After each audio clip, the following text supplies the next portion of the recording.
हरे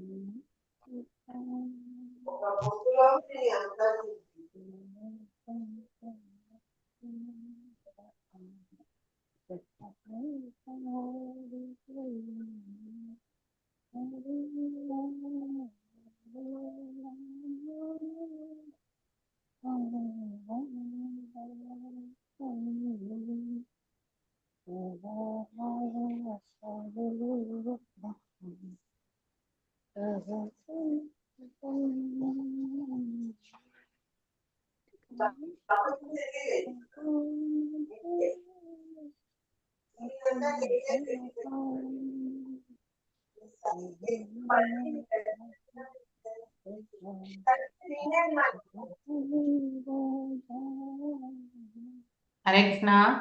हरे कृष्णा माताजी, नमस्कार माताजी। हरे कृष्णा। हरे कृष्णा हरे कृष्णा माताजी, प्रणाम माताजी। प्रणाम प्रणाम। हरे कृष्णा माताजी, प्रणाम माताजी। हरे कृष्णा எல்லாருக்குமே हरे कृष्णा। हरे कृष्णा माताजी, नमस्कार माताजी, हरे कृष्णा।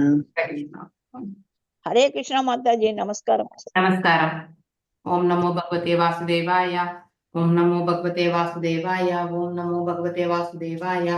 नारायणं नमस्कृत्यं नरं चैव नरोत्तमं देवीं सरस्वतीं व्यासं ततो जयमुदीरयेत्। नष्टप्रायेषु आभद्रेषु नित्यं भागवत सेवयां भगवत्य उत्तमश्लोके भक्तिर्भवति नैस्तिकी। ओम अज्ञानतिमिरान्धस्य ज्ञानाञ्जनेशलाकया मिलितं येन तस्मै श्रीगुरवे नमः। श्रीचैतन्यमनोभीष्टं स्थापितं येन भूतले स्वयं रूपा गदा मह्यं तदा शिवपदाण्डिकं। हे कृष्णा करुणा सिन्धु दीनबन्धु जगत्पते गोपेशा गोपिकान्त राधकान्त नमस्तुते। तप्त काञ्चन गौराङ्गी राधे वृन्दावनेश्वरी वृषभनुसुते देवी प्रणमामि हरिप्रिये। वाञ्छकल्पदारूपेश्च कृपा सिन्धुभ्येव च पतितनां पावनेभ्यो वैष्णवेभ्यो नमो नमः। नमो ओं विष्णुपादाय कृष्णप्रेष्ठाय भूतले श्रीमती भक्तिवेदांत स्वामी निधि नामिने। नमस्ते सारस्वते देवे गौरवाणी प्रचारिणे निर्विशेष शून्यवादे पाश्चात्य देशधारिणे। जय श्री कृष्ण चैतन्य प्रभु नित्यानंद राधार श्रीवासदि गौर भक्त वृंदा। हरे Krishna Krishna Krishna Hare Hare Hare Ram Ram Ram Hare Hare. So reading from Bhagavatam 4th canto 21st chapter. So already நம்ம வந்து 10 ஸ்லோகம் வரைக்கும் முடிச்சிருக்கோம் இல்லையா? இப்போ நான் வந்து 8 சொல்லணும். 8ல பார்க்கணும். 8ல இருந்து சொல்லணும் மாதாஜி. Thank you. ஹரே கிருஷ்ணா மாதாஜி.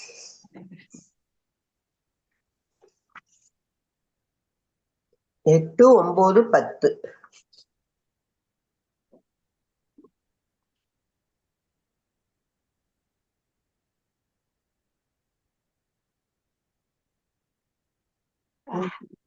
விதுரருடைய கேள்விகள். பிரேம மாதாஜி இன்னும் உடம்பு நல்லா ஆகலையா பாவம்? பரவாயில்ல மாதாஜி, இன்னைக்கு போய் பல்லு கேப் போட்டுக்கிறேன் மாதாஜி. ஓகே, ஏன்னா நீங்க பாவம் ரொம்ப ஆயாசமா இருக்கிற மாதிரி எனக்கு ஒரு ஃபீலிங். ஏன்னா நீங்க எப்பயுமே அந்த மாதிரி இருந்தது இல்லை, அதனால கேட்குறேன். மாதாஜி ராத்திரியே 6:30க்கெல்லாம் சாப்பிட்றேன் மாதாஜி. பிரேக் ரொம்ப டைமா பிரேக்ஃபாஸ்ட் சாப்பிட்றதுக்கு 9 மணி ஆயிடும் மாதாஜி. அதனால பசி தாங்க முடியும், அதனால ஈனஸ்வரமா போயிடும் மாதாஜி. தூக்கம் இல்லையோன்னு நினைச்சிட்டேன். சில சமயம் தூக்கம் இல்லைனாலும் பசி தூக்கமும் 3 மணிக்கே எந்திரிச்சிடுறேன் மாதாஜி. 3 மணிக்கு எழுந்துறீங்க? 3 மணிக்கு எழுந்ததுனால தான் உங்களுக்கு அந்த மாதிரி ஆயிடுது. ஒரு 3:30 அப்படி எழுங்க போறோம். உங்களுக்கு அத பழக்கம் ஆயிடும். எழுந்து உங்களுக்கு எழுப்பி விட்டுருது மாதாஜி. என்ன அப்புறம் முடிப்பு வந்தா படுத்துக்க பிடிக்கிறது இல்லை. கரெக்ட் தான், தட்ஸ் ரைட். அப்புறமா வந்து ஒரு 5-6 மணிக்கு மறுபடியும் தூக்கம் வரும் இல்லையா? இல்ல, மத்தியானம் 2 மணிக்கு கரெக்ட் தூக்கம் வரும். Okay fine, then it is fine இல்லையா? சூத உவாச்ச. இப்ப இது வரைக்கும் நம்ம ஹரே கிருஷ்ண மாதாஜி. ஹரே கிருஷ்ண மாதாஜி. இது வரைக்கும் பிருத்து மகாராஜுடைய அவருடைய இதெல்லாமே படிச்சோம் இல்லையா? இனிமே அவர் வாழ்க்கையில நடந்த கேள்விகளா கேட்டு எப்படி அவர் வந்து அந்த மாதிரி ஒரு நிலையை அடைந்தார் இல்லையா? பகவான் சொல்லிட்டு போனார், உனக்கு வந்து சனத்குமாரர், அந்த 4 குமாரர்கள், I think one of the ஸ்லோகால வருது, நம்ம போன சாப்டர்லயே இங்கே படிச்சோம் இல்லையா? ஸோ அவங்களுடைய தரிசனம் கண்டிப்பா கிடைக்கும். ஸோ யூ டேக் அந்த இதுவும் சொல்லியிருந்தார். அதனால அவங்களுடைய அறிவுரைகள் அந்த போதனைகளை பற்றி எல்லாமே இப்போ வந்து கேட்க ஆரம்பிப்பார். இனிமே படிக்க போறது நம்ம அதை பத்தி தான். ஸோ பிருது மகாராஜ் பகவான் வந்து தரிசனத்தை பெற்ற பிறகு அவருடைய ஆட்சி முறை எப்படி இருந்தது இல்லையா, அவருடைய கோட்பாடுகள் எல்லாம் என்ன, அடுத்து வந்து அவர் எவ்வாறு வந்து பகவான் திருவடிகளை சேர்ந்தார், ஸோ யாருடைய கருணை இல்லையா, யாரிடத்தில் அவர் வந்து தஞ்சம் புகுந்தார், இது எல்லாமே வரும். அதை பத்தி எல்லாம் விதுரர் வந்து கேள்விகளா கேட்கறது யார்கிட்ட? மைத்ரேய ரிஷி கிட்ட. அவங்க 2 பேருடைய இந்த உரையாடலை வந்து சூத கோஸ்வாமி வந்து யாருக்கு எடுத்துரை சென்றிருக்கார்? நைமிஷாரண்யத்துல ரிஷி முனிகளுக்கு, சௌனகர் தலைமையில இருக்கக்கூடிய ரிஷி முனிகளுக்கு எடுத்துரை சென்றிருக்கார் இல்லையா.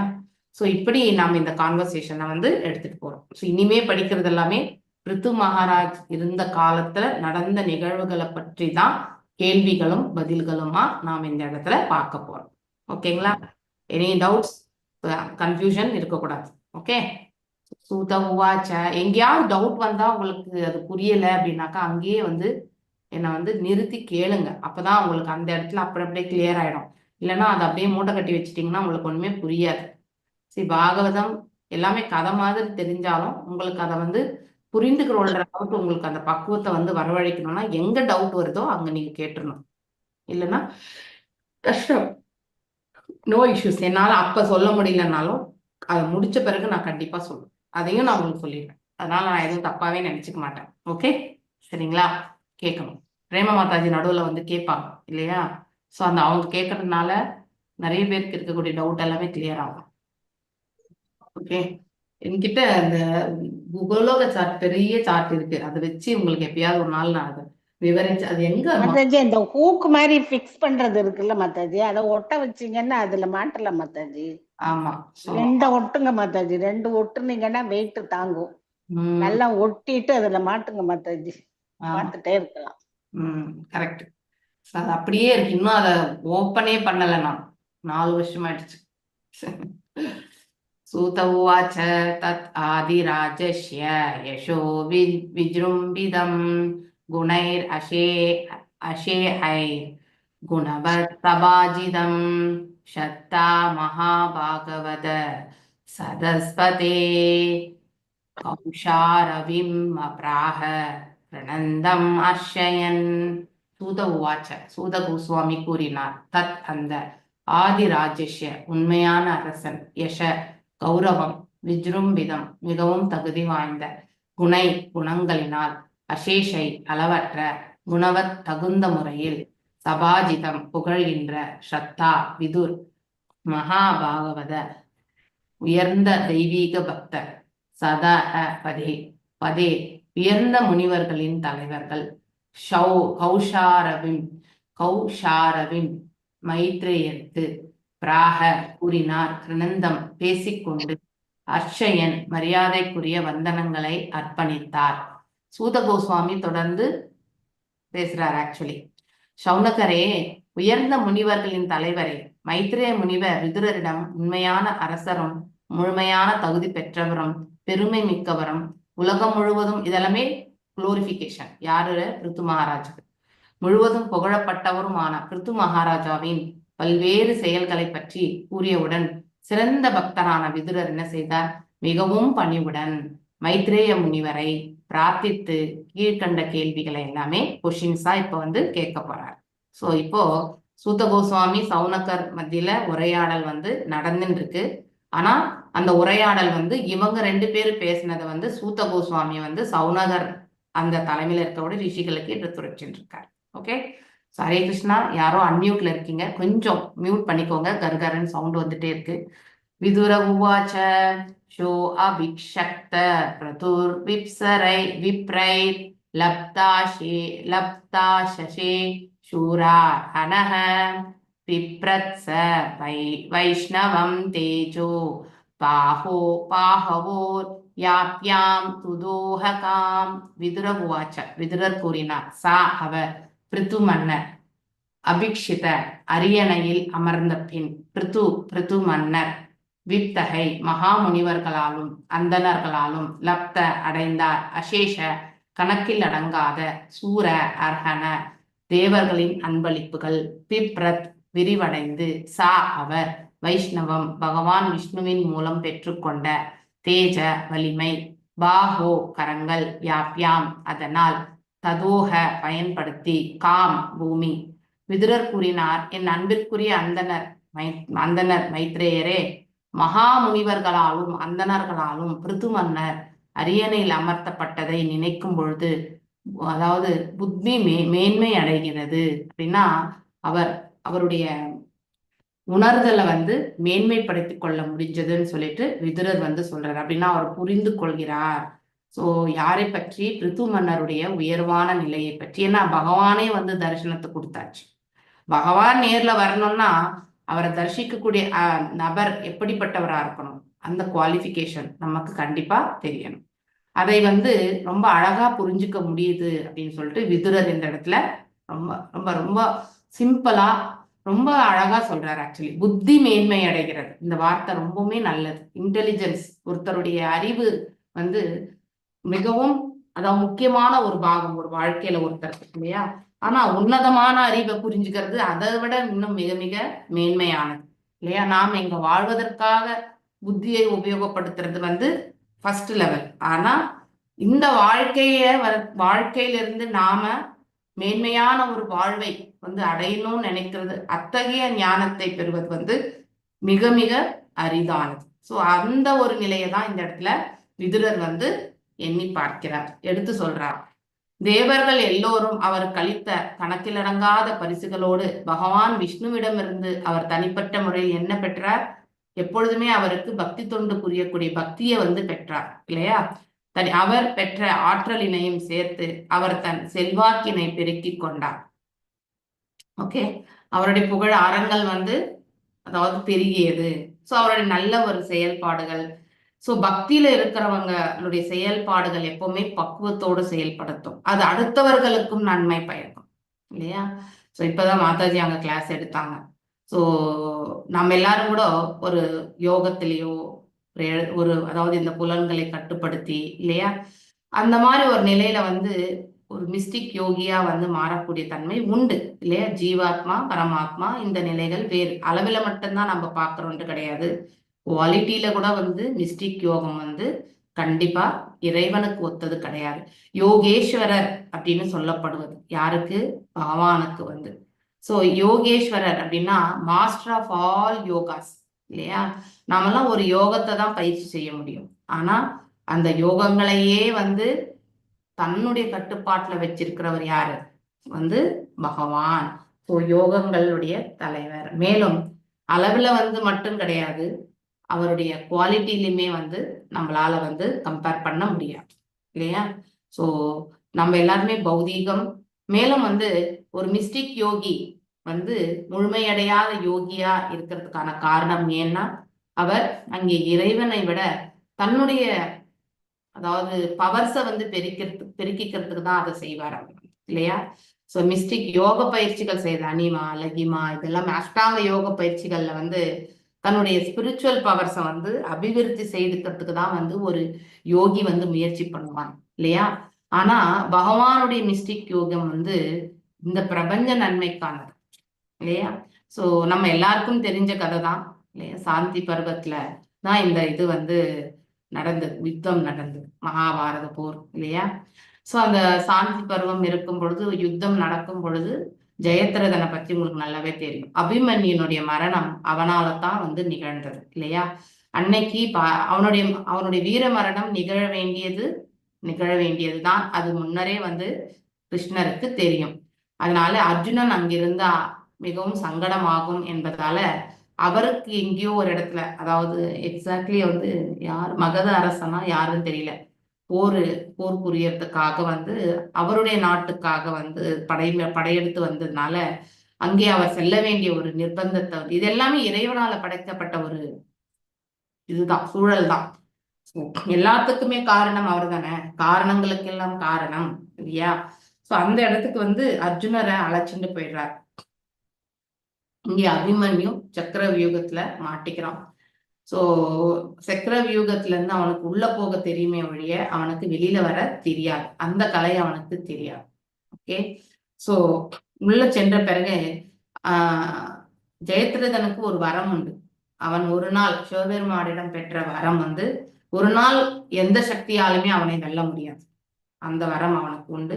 மேலும் அவனை யாராவது கொல்ல நினைச்சாலும் அந்த அந்த தலை வந்து கொல்பவன் அதாவது யாரு கொல்றாங்களோ அவங்க மேலதான் அது வந்து விழும். அதனால் அவனும் வந்து மரணம் அடைவான். சோ இப்படிப்பட்ட ஒரு யாராவது ஒருத்தர் எதிரிய வந்து கொல்லணும்னு நினைச்சிட்டாக்கா அவனே மரணம் அடையணும்னா அவனை கொல்றதுக்கே போக மாட்டான் இல்லையா. சோ இப்படிப்பட்ட ஒரு வரத்தை வந்து அவன் பெற்றிருந்தான். சோ அவனுடைய தந்தையும் வந்து ஒரு தபஸ்வி தான். சோ அது எனக்கு பெயர் ஞாபகம் வரல, ஜெயத்ரதனுடைய தந்தை. சோ ஜெயத்ரதன் வந்து யாரு, துரியோதனனுடைய தங்கை, அதாவது துச்சலையனுடைய கணவன். ஸோ வீட்டினுடைய மருமகன். ஸோ அவன் ஏன் இந்த செயல்ல அவன் ஈடுபட்டான்னா, ஒண்ணு அவன் துரியோதனன் தரப்பில் இருந்ததால அவன் வந்து துரியோதனனுக்காக அவன் வந்து கண்டிப்பா சப்போர்ட் பண்ணணும். 2, அவன் திரௌபதியை வந்து அவமானப்படுத்தினான் இல்லையா. அதாவது அவளை கவர்ந்து வந்து அவளை அடையணும்னு நினைச்சது. அதுக்கப்புறம் சின்னதா ஒரு பனிஷ்மெண்ட் கொடுத்து அர்ஜுனர் வந்து அவனை அனுப்பி வச்சதை வந்து அவமானப்பட்டான். அந்த அவமானத்திற்கு பழி தீர்க்கணுன்றதுக்காகத்தான் அவன் இந்த சந்தர்ப்பத்தை அவன் பயன்படுத்தி கொண்டான். இதெல்லாமே நம்ம மகாபாரதத்துல நமக்கு தெரிஞ்ச கதை தான் இல்லையா. சோ இப்படி இருக்கும் பட்சத்துல அர்ஜுனனுக்கு வந்து அன்றைய சந்தியா காலம் வந்து அவனுக்கு தெரிய வர்றது அபிமன்யனுடைய வீர மரணம். அதை அவனால ஏற்றுக்கொள்ளவே முடியல இல்லையா. சோ தன்னுடைய மைந்தன் மரணத்தை அவனால ஏற்றுக்கொள்ளாதப்போ அவன் ஒரு சூர் உரைக்கிறான். சோ நாளைக்கு சாயங்காலத்துக்குள்ள சந்தியா காலம் சூரிய அஸ்தமனத்துக்குள்ள நான் ஜெயத்ரதனை வதைக்கவில்லை என்றால், அதாவது அவன் வந்து இது என்னது மரணத்தை வந்து சீகரிக்கிறேன், தன்னையே வந்து அந்த அக்னி குண்டத்துல வந்து தீ குளிக்கிறேன்னு சொல்லிட்டு மாய்த்துக் கொள்வேன் என்றதை வந்து சொல்லியிருப்பான். சோ இப்படி ஒரு சூழல் வரும் பொழுது சாயங்காலம் வரைக்குமே வந்து ஜெயத்ரதனை இது வந்து சகுனி ரொம்ப சூப்பர் இல்லையா. சோ அவருடைய பிளான் பிரகாரம் நெக்ஸ்ட் டே ஃபுல்லா ஜெயத்ரதனை ஒரு இடத்துல அடைச்சு வச்சாச்சு, வரவே கூடாது. அதாவது நீ இந்த சூரியன் மறைந்த பிறகுதான் நீ வந்து வெளியில வரணும், வெளியில வந்த பிறகு நம்ம அர்ஜுனன் வந்து அக்னி இதுல வந்து ஏறத வந்து நம்ம பார்க்கணும் அப்படிங்கறத வந்து சொல்லியிருப்பாங்க. அவங்களுக்கு 100% நாங்க வெற்றி கொள்வோன்ற அந்த உறுதியோட இருந்தாங்க யாரு, துரியோதனன் தரப்புல. ஆனா பகவான் வந்து அப்படி கிடையாது, அங்கேயும் அவருடைய மிஸ்டிக் யோகத்தை நம்ம பார்க்கணும் இல்லையா. சோ அப்போ அந்த சூரியன் வந்து இன்னும் என்ன ஒரு நாழிகை 2 நாழிகை அந்த மாதிரி ஒரு காலகட்டங்கள் தான் இருக்கு. இன்னும் வந்து ஜெயத்ரதன் வெளிப்படலை. ஸோ அப்போ எல்லாருமே அவனை வந்து அர்ஜுனரை வந்து பார்த்தீங்கன்னாக்கா, நீ வந்து கண்டிப்பா தயாராயிரு அர்ஜுனா, நீ வந்து கண்டிப்பா நெருப்புல உன்னை நீ மாய்த்து கொள்ள வேண்டியது அதாவது தீக்குளிக்க வேண்டிய அந்த தருணம் வந்தாச்சு அப்படின்னு சொல்லிட்டு எல்லாருமே எதிர்த்தரப்புல. ஏன்னா அர்ஜுனன் சென்று விட்டால் இவங்களுடைய வெற்றி வந்து நிச்சயம் அப்படிங்கிறது வந்து இவங்க தரப்புல. ஏன்னா பாதி பலம். சோ பீமனும் அர்ஜுனன் தான் மேஜர் பலமே இவங்களுக்கு, பாண்டவர்களுக்கு. அதுல பாதி பலம் வந்து சென்று விட்டால் வெறும் பீமன் மட்டும்தான் இருக்கிறான் இல்லையா. அதனால அவங்களுக்கு ஒரு நம்பிக்கை, சோ அவங்கள எளிதில வெற்றி பெற்று விடலாம்னு சொல்லிட்டு. சோ இப்படி என்ன பண்றாரு, அப்போ சுதர்சன சக்கரத்தை வந்து அதாவது பகவான் வந்து விடுறாரு. அதுக்கப்புறம் அந்த சூரியனையே அந்த சுதர்சன சக்கரம் வந்து மறைத்து விடுகிறது இல்லையா. சூரியனை யாராலுமே மறைக்க முடியாது. சூரியன் வந்து இறைவனுடைய கண்கள் இல்லையா. சோ மேலும் is also a Devatha. So அப்படி இருக்கும் பொழுது அவரையே மறைக்கக்கூடியது எதுன்னா சுதர்சன சக்கரம், இறைவனுடைய யோகம் தான் மறைக்க வல்லது. இதை பார்த்த உடனே சூரியன் மறைந்து விட்டான், அஸ்தமித்து விட்டான்னு சொல்லிட்டு ஒரு புறம் ஜெயத்ரதன், இப்போ சகுனி நினைப்பான், ஐயோ இப்பதானே சூரியனை பார்த்தோம், அதுக்குள்ள எப்படி சூரிய நாராயணன் வந்து போயிட்டார் இல்லையா அப்படின்ற ஒரு டவுட் வரும்பொழுது இதெல்லாம் கிருஷ்ணருடைய வேலை தான் அவனுக்கு. ஏன்னா கிருஷ்ணர் என்ன பண்ணுவாரு, அவன் ரொம்ப இன்டெலிஜென்ட் சகுனி இல்லையா. கிருஷ்ணருடைய வேலை இதை எண்ணிக்கொண்டு ஜெயத்ரதன் எங்க வெளியே வந்துருவானோ அப்படிங்கிற ஒரு இதுக்காக போகும்பொழுதும் அதை வந்து தடுத்து, அதுதான் காலம் இல்லையா. பகவான் காலமாக சூரியன் வந்து ஒருவருடைய ஆயுட்காலத்தை வந்து நீட்டவும் செய்கின்றான், அதாவது குறுகவும் செய்கின்றான் இல்லையா. எப்பொழுது நாம வந்து அறமற்ற பழக்கங்கள்ல இருக்கிறோமோ நம்முடைய வாழ்க்கை நிலை வந்து குறுகியதாகி விடுகிறது இல்லையா. பகல் இரவு அந்த மனிதனுக்கு குறைந்த ஆயுளை வந்து கொடுக்கிறது, சுவாசங்களும் அதிகம் இல்லையா? அப்போ ஆயுட்காலமும் குறைக்கும். ஸோ அதே வந்து ஒரு யோக நிலையில பகவானை சேவிக்கக்கூடிய நிலையில இருக்கிறவங்களுக்கு வந்து அந்த பூரக்கா, கும்பக்கா, ரேச்சக்கா, அப்ப அந்த சுவாசத்தினுடைய கட்டுப்பாட்டுல வந்து அவங்களுடைய ஆயுட்காலம் ஒவ்வொரு மனிதனுக்குமே வந்து இத்தனை சுவாசங்கள் என்றுதான் உண்டு. அந்த அத்தனை சுவாசங்களுமே வந்து அதாவது காலத்தின் அடிப்படையில தான் இருக்கு இல்லையா? சோ இப்படி அதாவது ஒரு நிமிஷம் வரைக்குமே நம்மளால மூச்சை இழுத்து குடிச்சிட்டு இருக்கணும்னா அங்கே காலம் என்பது நமக்கு வருது இல்லையா? நீண்டதான கும்பக்காய் இருக்கும் பொழுது நமக்கு என்ன ஆகுதுனாக்கா நம்பர் ஆஃப் கும்பக்காஸ் வந்து குறைய ஆரம்பிக்கும் இல்லையா ஒரு நாள்ல.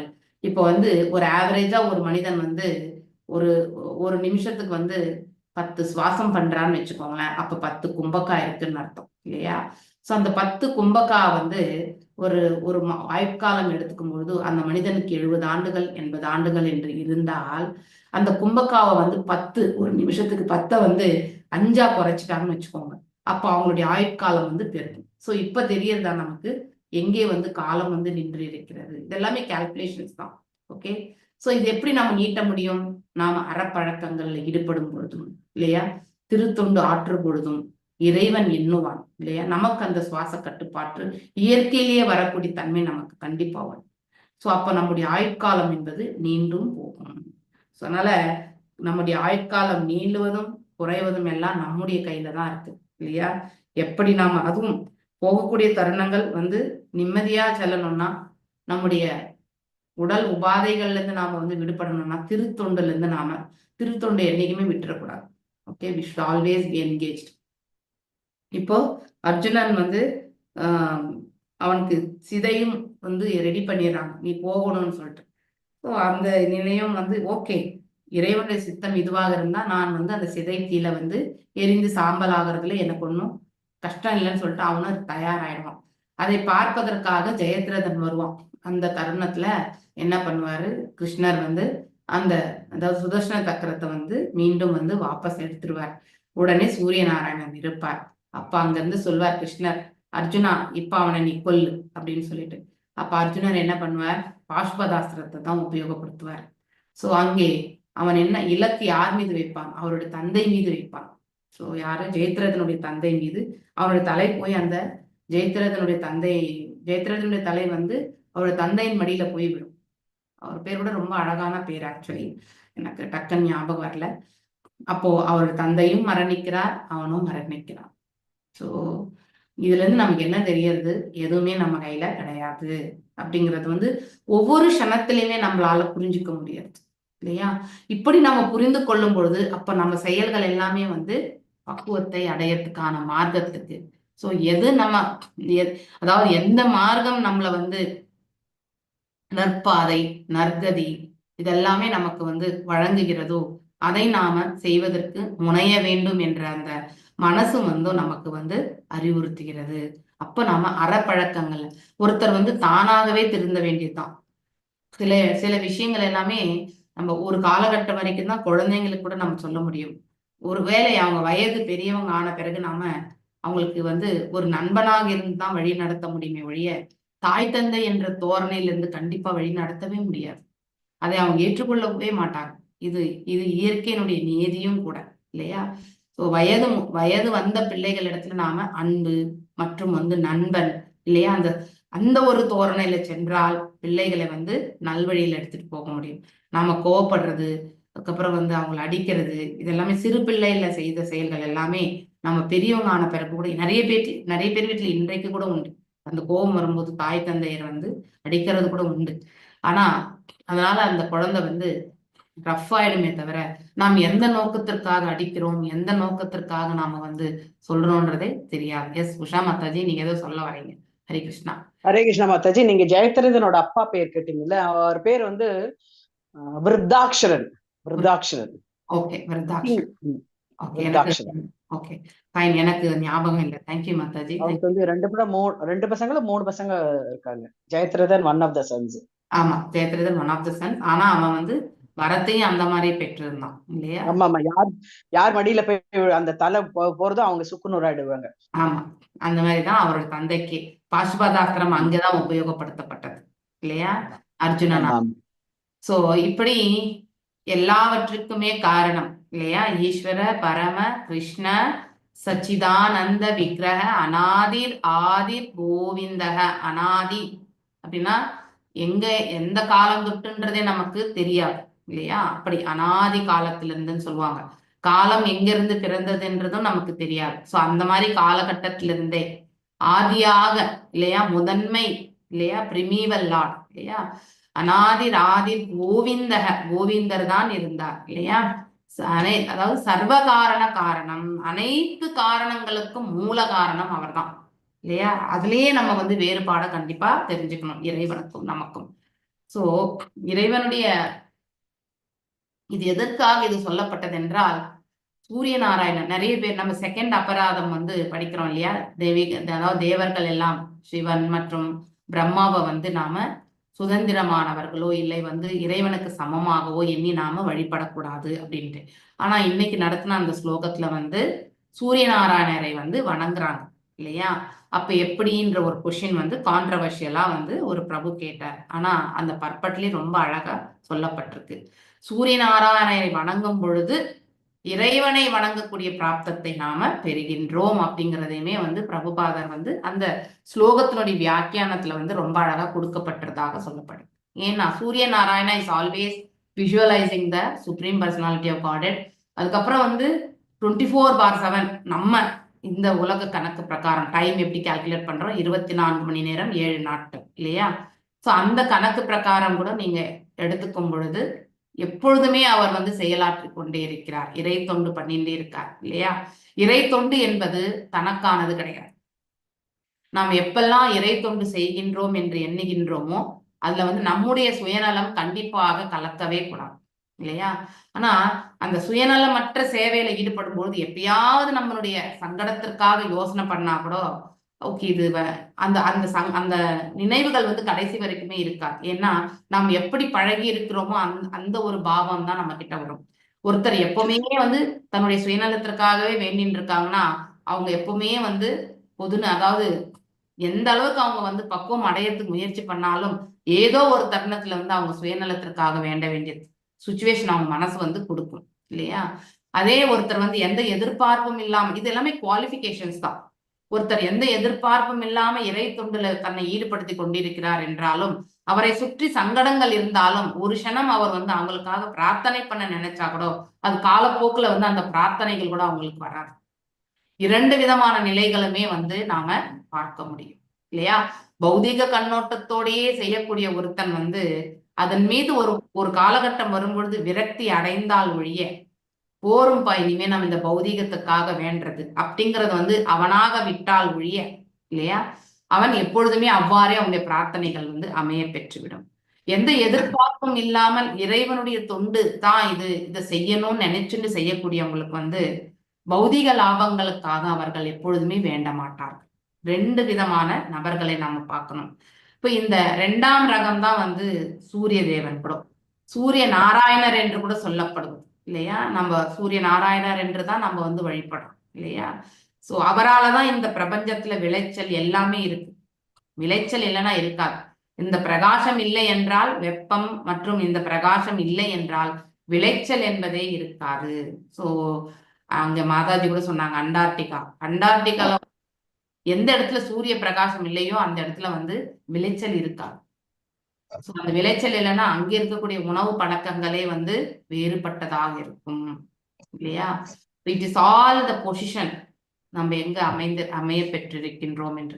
சூரியன் ஒருத்தர் தான், அவர் சென்டர் மேல இருந்து அவர் வந்து எல்லா டைரக்ஷன்லயுமே இல்லையா அவருடைய பிரகாசம் வந்து விழுது. இதுதான் சூரியன்னாக்கா எல்லா டைரக்ஷன்லயுமே வந்து விழுது. இது சென்டர் இல்லையா, சுமேரு அந்த அச்சாணி மாதிரி.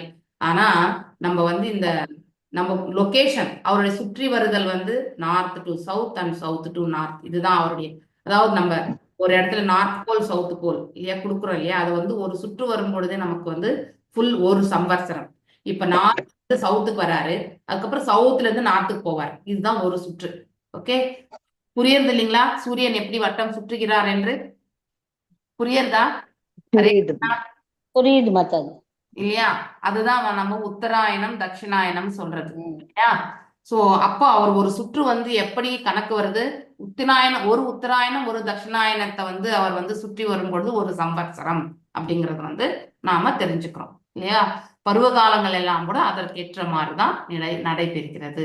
சில இடத்துல மிட் நைட்ல கூட சூரியனை பார்க்கலாம் இல்லையா. I think Mexico kind of thing also. I think மெக்சிகோல இந்த மாதிரி ஒரு காலகட்டங்கள் எப்ப சூரியன் பிரகாசம் எந்த காலகட்டங்கள்ல அவங்களுக்கு வந்து தெரிய வரும்ன்றது வந்து இந்த நார்வே மாதாஜி நார்வே நல்ல ஸ்வீடன் சொல்லுவாங்க Norway Mataji. Mataji Norway Norway. உத்தராயணத்துல நார்வே ஸ்வீடன் சொல்லுவாங்க. எஸ். ஸோ அந்த மாதிரி நம்ம வந்து எங்க கிடைக்கும், நம்ம எல்லாமே வந்து we are very much blessed இல்லையா. வருஷம் முழுசுமே நம்ம சூரியனை பார்த்துட்டே இருக்கோம் நம்ம இல்லையா. காலையில இருந்து சூரிய நமஸ்காரம் பண்றது இல்லையா, இதெல்லாம் செய்யறோம். அக்னி ஹோத்திர ஹோமம் செய்யறது. ஸோ இதெல்லாம் எதுக்கு செய்யறோம்னா பியூரிஃபிகேஷன். ஓகே, தூய்மை. அக்னிக்கன்னா தூய்மையானது எதுவுமே கிடையாது. ஸோ அவரே அக்னி சொரூபத்துலதான் தகதகன்னு எரிஞ்சிட்டு இருக்காரு சூரிய நாராயணன். அவருக்கு மேல அந்த பியூரிஃபிகேஷன் எதுவுமே கிடையாது இல்லையா. அவர் எந்த ஒரு நிலையில இருக்கக்கூடிய அதாவது இதையுமே வந்து அவரால் அப்சர்வ் பண்ணிக்க முடியும் இல்லையா, தூய்மைப்படுத்த முடியும் அந்த இடத்த. ஸோ அப்படிப்பட்ட வல்லமை கொண்டவர். ஸோ நீர் எங்க இருந்தாலுமே எடுத்துருவார். அந்த மாதிரி ஒரு இது அழுக்கான நீர், இது வந்து தூய்மையான நீர் அப்படிலாம் டிஸ்கிரிமினேஷன்லாம் கிடையாது. ஸோ இங்கே நம்மள எல்லாருமே அந்த அக்னிஹோத்திர ஹோமம் செய்யறவங்க எல்லாமே சொல்லுவாங்க பியூரிஃபைடா இருக்கு, ஐ ஃபீல் வெரி ஸ்பிரிச்சுவலி, எனக்கு வந்து மனசு வந்து ஒரு மாதிரி தூய்மையா இருக்கு அப்படின்லாம் சொல்லுவாங்க. காலையில அந்த சூரிய உதயம் அப்பதான் அந்த அக்னிஹோத்திர ஹோமம் செய்வாங்க. டெய்லி அன்றாடம் ஹோமகுண்டத்துல வந்து அதாவது சாணம், அந்த அந்த வரட்டியோட இல்லையா, நெய், அப்புறம் வந்து சமிதைகள் எல்லாம் வச்சு அக்னிஹோத்திர ஹோமம் வந்து பண்ணக்கூடிய உண்டு இல்லையா. ஸோ அப்படி நம்ம இது எல்லாமே பிராக்டிஸ் எதுக்குன்னாக்கா, சூரிய நாராயணரை வந்து வணங்குறது எதுக்குன்னா இஸ் ஆல்சோ தேவதா தான். ஆனா அவரை எதுக்கு வணங்குறோம்னா அல்டிமேட்லி இன்னைக்கு அந்த கொடுத்திருந்த பர்பட்லயே வந்து ரொம்ப அழகா கொடுக்கப்பட்டிருக்கு. கிருஷ்ண பக்தியை வந்து வழங்குறதுக்காக தான் நம்ம சூரிய நாராயணரை வணங்குறோம். So this is how actually. Okay, அதனால வந்து he is also not a independent person அப்படிங்கறத வந்து நாம தெரிஞ்சுக்கணும். ஓகே, ஹரே கிருஷ்ணா மாதாஜி. போபால் விஷவாயு டைம்ல மாதாஜி அந்த அக்னிஹோத்திரம் செஞ்ச இடத்துல வந்து ஒண்ணுமே ஆகலையா மாதாஜி. கரெக்ட். அவ்வளவு பியூரிஃபிகேஷன் எல்லா டர்ட்டுமே வந்து கிளியர் பண்ணக்கூடியவர் வந்து சூரியன் இல்லையா. நல்ல சூரிய நாராயணரை நாம வழிபடும் பொழுது இறைவன் கண்கள் நல்லா இருக்கணும்னா கூட சூரிய வழிபாடு பண்ணணும். ஆமா, சூரிய இதை பார்க்க சொல்லுவாங்க மாதாஜி. மார்னிங்ல குழந்தைய வந்து எடுத்துட்டு போயிட்டு நம்ம என்ன பண்றோம், we keep இந்த இதுல வைப்போம் இல்லையா. இந்த குழந்தைகளை கூட மாதாஜி சூரிய ஒளியில வைக்க சொல்லுவாங்க காலையில. ஈசோல கூட சுத்தம் அபாப வித்தம்னு மாதாஜி ஒரு சந்தேகம் வந்து மாதாஜி, சூரியன் வந்து தன்னைத்தானே சுத்துறாரு இல்லையா மாதாஜி. மற்ற கிரகங்கள் சூரியனை சுத்தி வருது, 9 கிரகங்கள். இது வந்து பூமி வந்து தன்னைத்தானே சுத்துது, சூரியனையும் சுத்துது இல்லையா மாதாஜி. எல்லா கிரகங்களுமே தன்னை சுற்றி கொண்டு சூரியனை சுற்றுவாங்க. சூரியன் வந்து தன்னை சுற்றி கொண்டே அவர் என்ன பண்ணுவார், அவருக்கு கொடுத்திருக்க பாதை வந்து அவர் வந்து இந்த ஸ்பீட்ல தான் போகணும்ன்றது வந்து கொடுக்கப்பட்டிருக்கு. அந்த சக்கரம் வந்து ஒரே ஒரு சக்கரம் தான். ஓகே, அந்த ஆக்சிஸ் கூட பாத்தீங்கன்னாக்கா 2 நிலைகளுக்கு மத்தியில தான் இருக்கிறதா வந்து I think perfect. Hare Krishna. அதான் மத்த ஒவ்வொரு மாசத்துலயும் ஒவ்வொரு நாளுக்கு ஒவ்வொரு மாசம் இருப்பார் மாதாஜி சூரியன். அவ்வளவுதான். சோ அதுதான் பாக்குறது. அங்க போயிட்டு 6 மாசம் அங்க போன பிறகு மீண்டும் 6 மாசம் இவர் திரும்பி இப்படி வருவார் இல்லையா. பருவங்கள் மாற்றம் எல்லாம் அப்படிதான் வருது. ஹரே கிருஷ்ணா மாதாஜி. எஸ், ஹரே கிருஷ்ணா மாதாஜி. இன்னைக்கு நைட்டு குரு மகராஜ் எங்க சென்னை வந்திருக்காரு மாதாஜி. நாளைக்கு வந்து தரிசனம் பார்க்கலாம் சென்னை இஸ்கான், யாரா வர முடியும் வாங்க மாதாஜி. மெசேஜ் மெசேஜ் வந்துச்சு எனக்கு போனுக்கு. சென்னைக்கு யாரா இருக்கீங்களோ முடிஞ்ச அளவுக்கு வந்து குரு மகராஜ் நாளைக்கு தரிசனம் பண்ணிக்கோங்க Mataji. Okay, thank you Mataji, thank you. Hare Krishna Mataji. நாளைக்கு வந்து இருப்பாரா? இன்னைக்கு நைட் வந்துட்டா மாதாஜி, ஏர்லி மார்னிங் வந்துட்டா மாதாஜி. அவரு இப்ப ஹாஸ்பிட்டல் இருந்துட்டு நாளைக்கு ஃபுல்லா தரிசனம் பண்ணலாம், அங்க பார்க்கலாம் நம்ம சென்னை இஸ்கான்ல. ஓகே, யாரா பக்கத்துல. ஹரே கிருஷ்ணா. ஓகே, எல்லாருமே you take the advantage of that actually. Okay, பகவான் விஷ்ணுவிடம் இருந்து லெட் மீ சி, எனக்கு எப்படி ஃபிளைட் டிக்கெட் ஏதாவது கிடைச்சா கூட I will also try out. Okay, பாக்குறேன். பகவான் விஷ்ணு பர்மிஷன் கூட கேட்கணும் இல்லையா வீட்டுல. Without that I cannot take decisions. பகவான் விஷ்ணுவிடம் இருந்து தனிப்பட்ட எந்த இடத்துல வருது மாதாஜி இது? Chennai ISKCON? ECR ரோடா அக்கறை மாதாஜி? அக்கறை மாதாஜி. விஜிபி கோல்டன் பீச் இருக்குல்ல, ஆமா ஈசிஆர்ல விஜிபி கோல்டன் பீச் கிட்ட ஆப்போசிட் ECR ரோடுல மாதாஜி. I think ராதிகா மாதாஜியோட வீடு அங்கதானே இருக்கிறது. இல்ல இல்ல இல்ல ஆமா மாதாஜி இது வந்து OMR. OMRல இருக்குங்க மாதாஜி அவங்க வீடு. Okay.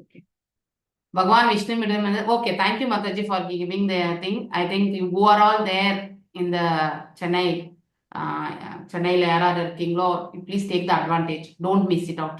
Okay. At least those who are initiated, you have to take that advantage. Okay. பகவான் விஷ்ணுவிடமிருந்து தனிப்பட்ட முறையில் அவர் பெற்ற ஆற்றலினை சேர்த்து அவர் தன் செல்வாக்கினை பெருக்கிக் கொண்டார். இவ்வாறு அவர் இப்பூமியினை செழிக்க செய்தார். பொருளுரை. பிருது மகாராஜா ஆனவர் பகவான் விஷ்ணுவின் சத்ய ஆவேஷ அவதாரம் ஆவார். அப்படின்னும் இயற்கையிலேயே அவர் பகவானிடத்து பக்தி கொண்டு வைணவ அடியவர் ஆனபடியினால் தேவர்கள் எல்லோருமே அவரிடத்தில் மகிழ்ச்சி கொண்டு அவரது மேன்மையான சக்தியினை அவர் பயன்படுத்துவதற்காக பல்வேறு பரிசுகளை வழங்கினார்கள். இல்லையா? அவர்களும் ஆசீர்வதித்திருக்கிறார்கள். ஸோ கல்டிவேஷன் எல்லாமே நல்லா, எங்க விளைச்சல் இருக்கோ அங்க நிம்மதி இருக்கும். இது நம்ம புரிஞ்சுக்கணும். சீசனல் திங்ஸ் எல்லாமே அங்க அந்த காலகட்டத்துல நிகழ்ந்த வண்ணம், அதுக்கப்புறம் வந்து பயிர் இதெல்லாமே வந்து நல்ல விளைச்சல் கல்டிவேஷன் நல்லா இருந்தாலே அங்கே வந்து செழிப்பா இருந்தா அந்த அந்த இடத்துல வந்து நிம்மதி என்பது கண்டிப்பா வரும். ஸோ இதுவும் நம்ம தெரிஞ்சுக்க வேண்டிய ஒன்று. தெய்வீக அருள். இவ்வாறு எல்லோருடைய ஆசிகளும் இருந்த காரணத்தினால் அவர் பூமியினை பல்லாண்டுகள் ஆண்டு தன் மக்களின் உயர்ந்த திருப்திக்காக இப்பூமியின் எல்லா வளங்களையும் நன்கு வளப்படுத்தி கொண்டார், செழிப்பா பண்ணார். இவையெல்லாம் இதற்கு முந்தைய அத்தியாயங்கள்ல நம்ம பார்த்தோம் இல்லையா? நிறைய பேசப்பட்டிருந்தது. இனிவரும் ஸ்லோகங்களில் இருந்து ஒவ்வொரு நிர்வாக தலைவரும் தான் எப்படி ஆட்சி செலுத்த வேண்டும் என்பதை பற்றி பிருது மன்னர் எவ்வாறு ஆண்டார் அதன் அடிப்படையில வந்து அறிவுரைகள் என்பது வழங்கப்படும். அதை கொண்டு ஆட்சி புரிபவர்கள் தங்களுடைய செயல்பாடுகளை வந்து பக்குவப்படுத்தி இந்த பிரபஞ்சத்துல வாழக்கூடிய ஜீவராசிகளுக்கு எல்லாமே நற்பலனை வந்து செய்து கொடுக்கணும் அவங்க. இது மன்னர் ஆட்சியாக இருந்தாலும் அல்லது மக்களாட்சியாக இருந்தாலும் இதுவே சரியாக வழிமுறையாகும். இது பின்பற்றதென்றால் எல்லோரும் மகிழ்ச்சி அடைவதோடு முழுமுதற் கடவுளுக்கு பக்தி தொண்டு செய்வதும் மிக எளிதாகும். ஒருத்தர் வந்து அறப்பழக்கங்களை நிலை பெற்று விட்டால் அடுத்து வந்து என்ன செய்யறதுன்றத யோசிக்கும் பொழுது இறைவனை வணங்கணும்ன்ற அந்த பிராப்தத்தையும் அவன் வந்து பெறுகிறான். ரொம்ப முக்கியம் இது. கோனுவ அஷ்ய கீர்த்திம் நாஸ்ருணோதி அவிக்ஞோ யத் விக்ரமோஷிஷ்டம் அசேஷபூபயா லோக சபாலா உபஜீவந்தி காமம் அத்யாபிதன்மே வத கர்ம சுப்தம். அவர் ஆனால் அஷ்ய ரிது மன்னர் கீர்த்திம் பெருமை மிக்க செயல்கள், நஸ்ருநோதி கேட்கவில்லை, அபிக்ஞா புத்திசாலித்தனம், எத் அவரது விக்ரம வீர பண்புகள், உச்சிஷ்டம் மிச்சம், அசேஷ எண்ணிலடங்காது, பூபா அரசர்கள், லோகா உலகங்கள், சபாலா தேவர்களுடன், உபஜீவந்தி பிழைப்பை நடத்துவதற்கு, காமம் விரும்பிய பொருட்கள், அத்திய அபி அதுவரை, தத் அந்த, மே எனக்கு, வதக அருள் கூர்ந்து கூறுங்கள், கர்ம செயல்கள், சுத்தம் மங்களமானவை. பிருது மகாராஜா தன் செயல்களினால் உயர்ந்தவராக விளங்கியதோடு பெருந்தன்மை மிக்க முறையில் அவர் ஆட்சி செலுத்திய விதமும் எல்லா அரசர்களாலும் வெவ்வேறு உலகத்தைச் சேர்ந்த தேவர்களாலும் இன்றும் வந்து பின்பற்றப்படுகின்றது. அப்படி அவர் பெருமைகளை பற்றி கேட்க முயலாதவன் எங்கே இருக்கக்கூடும்? சோ அதாவது அவருடைய புகழாரங்கள் அவருடைய செயல்பாடுகளை மீது நாட்டம் இல்லாமல் அதை பத்தி எல்லாம் கேட்கணும்னு விரும்பாதவங்க எல்லாம் எங்க இருப்பாங்க? ஆக்சுவலி இந்த இந்த இந்த பிரபஞ்சத்துலதான் இருப்பாங்க. அப்படின்னா என்ன மாதிரி பிறவி எடுப்பாங்கன்னு சொல்ல முடியாது இல்லையா? நானும் பிருது மகாராஜை பற்றி கேட்க மேலும் மேலும் விழைகின்றேன். ஏனென்றால் அவையெல்லாம் புனிதம் மிக்கவை, மங்களமானவையாகும். ஸோ ஒரு பக்தனுடைய வாழ்க்கை வந்து அடுத்தவர்களுடைய அதை இன்னும் கேட்கணும்னு நினைக்கக்கூடிய அந்த உந்துதல் இல்லையா? மகாபாகவதர்களுடைய செயல்பாடுகள் எல்லாமே நம்ம வாழ்க்கைக்கு ஒரு படிப்பினை. ஸோ நாம எப்படி வாழணும்ன்றது வந்து பாகவதர்கள் வாழ்ந்த அந்த அந்த வாழ்க்கை முறையை வந்து நாமளும் பின்பற்றக்கூடிய அந்த ஒரு ரோல் மாடலா எடுத்து நம்மளால என்ன முடியுமோ அதெல்லாமே நம்மளால செயல்படுத்த முடியும். மகான் விதுரர் மீண்டும் மீண்டும் பிருது மகாராஜாவை பற்றி கேட்டதன் நோக்கம் சாதாரண அரசர்களுக்கும் நிர்வாக தலைவர்களுக்கும் சிறந்த முன்னுதாரணமாகும். யாரு? பிருது மகாராஜாவுடைய வாழ்க்கை வரலாறு, அவர் எவ்வாறு ஆட்சி பண்ணார் என்பது அடுத்தவங்களுக்கு அது முன்னுதாரணம். ஏனென்றால் இவர்கள் எல்லாம் பிருது மகாராஜாவின் செயல்கள் மீது நாட்டம் கொண்டு அடிக்கடி கேட்பார்களே ஆனால் அவர்களது ஆட்சியினையோ அரசாங்கத்தையோ தங்கள் குடிமக்களின் அமைதிக்கும் வளத்திற்கும் ஏற்ற முறையில் நடத்த முடியும். சோ அதுல இருந்து அவங்களுக்கு ஒரு படிப்பினை, ஒரு வழி நடத்தி கொடுக்கக்கூடிய இந்த சுச்சுவேஷன் இருந்தா பிருது மகாராஜா எப்படி கையாண்டார் அப்படிங்கிறது அவருக்கு தெரியும் பொழுது, அதே சூழல் ஆள்பவர்களுக்கு கிடைக்கும் பொழுது அவர்களும் அதை உபயோகப்படுத்தி இங்க இருக்கக்கூடிய நாட்டு மக்களுக்கு, பிரஜைகளுக்கு நன்மையை வழங்க முடியும். அதுக்குதான் நம்ம இதெல்லாம் படிக்கணும், கேட்கணும். துரதிருஷ்டவசமாக இன்றைய நிலையில் யாரும் பிருது மகாராஜா என்று யாராவது ஒருத்தர் இருக்காங்கன்னே அரசியல்வாதிகளுக்கு தெரியாது. அன்லெஸ் அதர்வைஸ் அவங்க ஆன்மீகத்துல இல்லாத பட்சத்துல, ஆன்மீகம் என்பது பகவத்கீதை, பாகவதம், இந்த ஒரு இதெல்லாமே அவங்க அட்டென்ட் பண்ணாம இல்லையா. சோ அப்படி இருந்தாங்கனாக்கா அவங்களுக்கு இந்த விசிபிலிட்டியே இருக்காது. அதனால அவங்க வெறும் பௌதிகவாதியாகவே செயல்படுவார்கள். அதுதான் ரொம்ப முக்கியமானது. ஆனா அவங்களுக்கு தெரிந்த முறையில அவங்க அதை சொல்யூஷன் பண்ணணும்னு நினைப்பாங்க. ஆனா பிருது மகாராஜா போன்ற, இப்ப துருவ மகாராஜா இல்லையா, பிரகலாத் மகாராஜா கூட அவருடைய தந்தை மரணத்துக்கு பிறகு நிறைய ஆண்டுகள் அரசாண்டார் என்று சொல்லப்படுகிறது இல்லையா. சோ அப்படி அவர்கள் எல்லாம் வழிநடத்தி சென்ற அந்த பாதையை பின்பற்றி ஒரு அரசன் ஒரு ஆள்பவன் செய்தார் என்றால் அங்கே மக்கள் அமைதியும் மற்றும் ஆனந்தத்தையுமே பெறுகிறார்கள். அதுதான் ஒரு அரசாங்கம் தன்னுடைய பிரஜைகளுக்கு கொடுக்க வேண்டிய, அதாவது என்விரான்மெண்டா சொல்லுவாங்க இல்லையா, அதாவது சூழ்நிலை. அப்படிப்பட்ட சூழ்நிலை வழங்கலைன்னா எப்பொழுதுமே சங்கடமான ஒரு துக்கங்கள் தான் நம்மளால பார்க்க முடியும். அதனால் இந்த உலகில் உள்ள எந்த நாடும் மகிழ்ச்சியாகவோ அல்லது ஆன்மீக உணர்வில் வளர்ச்சி அடைந்ததாகவோ இல்லை. இதுதான் 100க்கு 100 உண்மை இல்லையா. யாராவது போய் இந்த பகவத்கீதை பாகவதம் படிங்கன்னு யாராவது நம்ம ஒரு பௌதிகவாதி கிட்ட சொன்னா இவங்களுக்கு குழப்பில்லாம வந்துட்டாங்கப்பா, இவங்களுக்கு ஏதோ பைத்தியம் பிடிச்சிருக்குப்பா, சோ இஸ்கான் இவங்களை ஹிப்னோடைஸ் பண்ணி வச்சிருக்காங்கப்பா, இப்படி எல்லாம் கூட நிறைய பேசுறவங்க உண்டு இல்லையா. இங்க யாராவது ஹிப்னோடைஸ் பண்ணி தான் நம்ம உட்கார்ந்துருக்கிறோமா? கண்டிப்பா கிடையாது. நாம தெரிஞ்சுக்கணும், இதை பத்தி தெரிஞ்சுக்கணும், புரிஞ்சுக்கணும், அன்றாட வாழ்க்கையில இதை பயன்படுத்தணும் அப்படிங்கிற ஒரு உந்துதனால்தான் நாம இங்க பகவத்கீதை பாகவதம் கிளாஸே அட்டென்ட் பண்றோம். யாருமே நம்மளை பிடிச்சி வச்சு, ஏன்னா நூற்றுக்கணக்கான நபர்கள் இந்த ப்ரோக்ராம்ல கலந்துக்கணும்னு ரெஜிஸ்ட்ரேஷன் பண்றாங்க. ஆனா அதுல சில முத்துக்கள் போலதான் இருக்கிறவங்க தான் நிலை பெறுகிறார்கள் இல்லையா. ஏன்னா அவங்களுக்கு இருக்கக்கூடிய உந்துதல்கள் இல்லையா. அவங்க இதை தெரிஞ்சுக்கணும், அதை புரிஞ்சுக்கணும், வாழ்க்கையில அதை பயன்படுத்தி தன்னுடைய வாழ்க்கை தரத்தையுமே ஆன்மீக தளத்துல மேன்மை உற செய்யணும். இப்படி எல்லாமே அவங்களுக்கு உந்துதல் இருக்கிறதுனாலதான் அவங்க கடைசி வரைக்குமே இங்க இருக்காங்க. யாருமே இங்க நீங்க இங்க இருந்தே ஆகணும்னு யாருமே ஃபோர்ஸ் பண்றதே இல்லை. எத்தனையோ முறை நான் இதை செய்யுங்க அதை செய்யுங்கன்னு சொன்னா கூட உங்களுக்கு எது முடியறதோ அதுதான் உங்களால செய்ய முடியாது இல்லையா. ஆனா யாருமே நீ இதை ஏன் செஞ்சே ஆகலன்றது கண்டினியூஸ் ஃபாலோ அப் நம்ம யாருமே பண்றது கிடையாது இல்லையா. ஏன்னா அவங்களுக்குன்னு கொடுத்திருக்கக்கூடிய சிறு சுதந்திரத்தை நாம கண்டிப்பா மதிக்கணும் இல்லையா. இதுதான் நல்லது அப்படிங்கறது நாம சொல்லலாமே ஒழிய இது செஞ்சே ஆகணும்னு நம்ம யாருமே ஃபோர்ஸ் பண்ண முடியாது. பௌதிகத்திலே நம்மளால ஃபோர்ஸ் பண்ண முடியல, ஆன்மீகத்துல கண்டிப்பா இன்னும் ஃபோர்ஸ் பண்ண முடியாது. இத்துணைக்கும் இதுதான் மனித வாழ்வின் மிக முக்கிய குறிக்கோளாக முள் லட்சியமாகவும் இருக்கின்றது. ஆனா அது அப்படி யார் நினைக்கிறாங்களோ அவங்களுக்கு அத்தகைய ஒரு சூழல் ஏற்படுத்தி. எஸ் பத்மா மாதாஜி வாசிங்க. மைத்ரே உவாச்ச கங்கா யமுனேர் நத்யோர் அந்தரா க்ஷேத்ரம் ஆவசன் ஆரப்தான் ஏவ பூஜே போகான் புண்ணிய ஜீவாஹஷய. ஹரே கிருஷ்ண மாதாஜி. ஹரே கிருஷ்ண. மைத்ரேய உவாச்ச கங்கா யமுனாயோர் நத்யோர் அந்தரா க்ஷேத்ரம் ஆவசன் ஆரப்தான் ஏவ புபுஜே போகான் புண்ணிய ஜிகாசயா. மைத்ரேய உவாச்சா, மகாமுனிவர் மைத்ரேயர் கூறினார், கங்கா நதி யமுனா நதியின் நத்தியோ 2 நதிகளின் அந்தரா நடுவில், க்ஷேத்திரம் இடம், ஆவசன் அங்கே வாழ்கின்ற, ஆரப்தான் சேர்கின்ற இடம், ஏவ போல, புபுஜே மகிழ்ந்தார், போகான் அதிர்ஷ்டம், புனித செயல்கள், ஜிகாசயா குறைகின்ற நோக்கத்தில். All glories to Srila Prabhupada. மொழிபெயர்ப்பு. மகாமுனிவர் மைத்ரேயர் விதுரரிடம் கூறினார், எனது அன்பார்ந்த விதுரனே, மகாராஜா பிருத்து கங்கை யமுனை என்ற இரு நதிகளுக்கும் இடையே இருந்த நிலப்பகுதியில் வாழ்ந்தார்.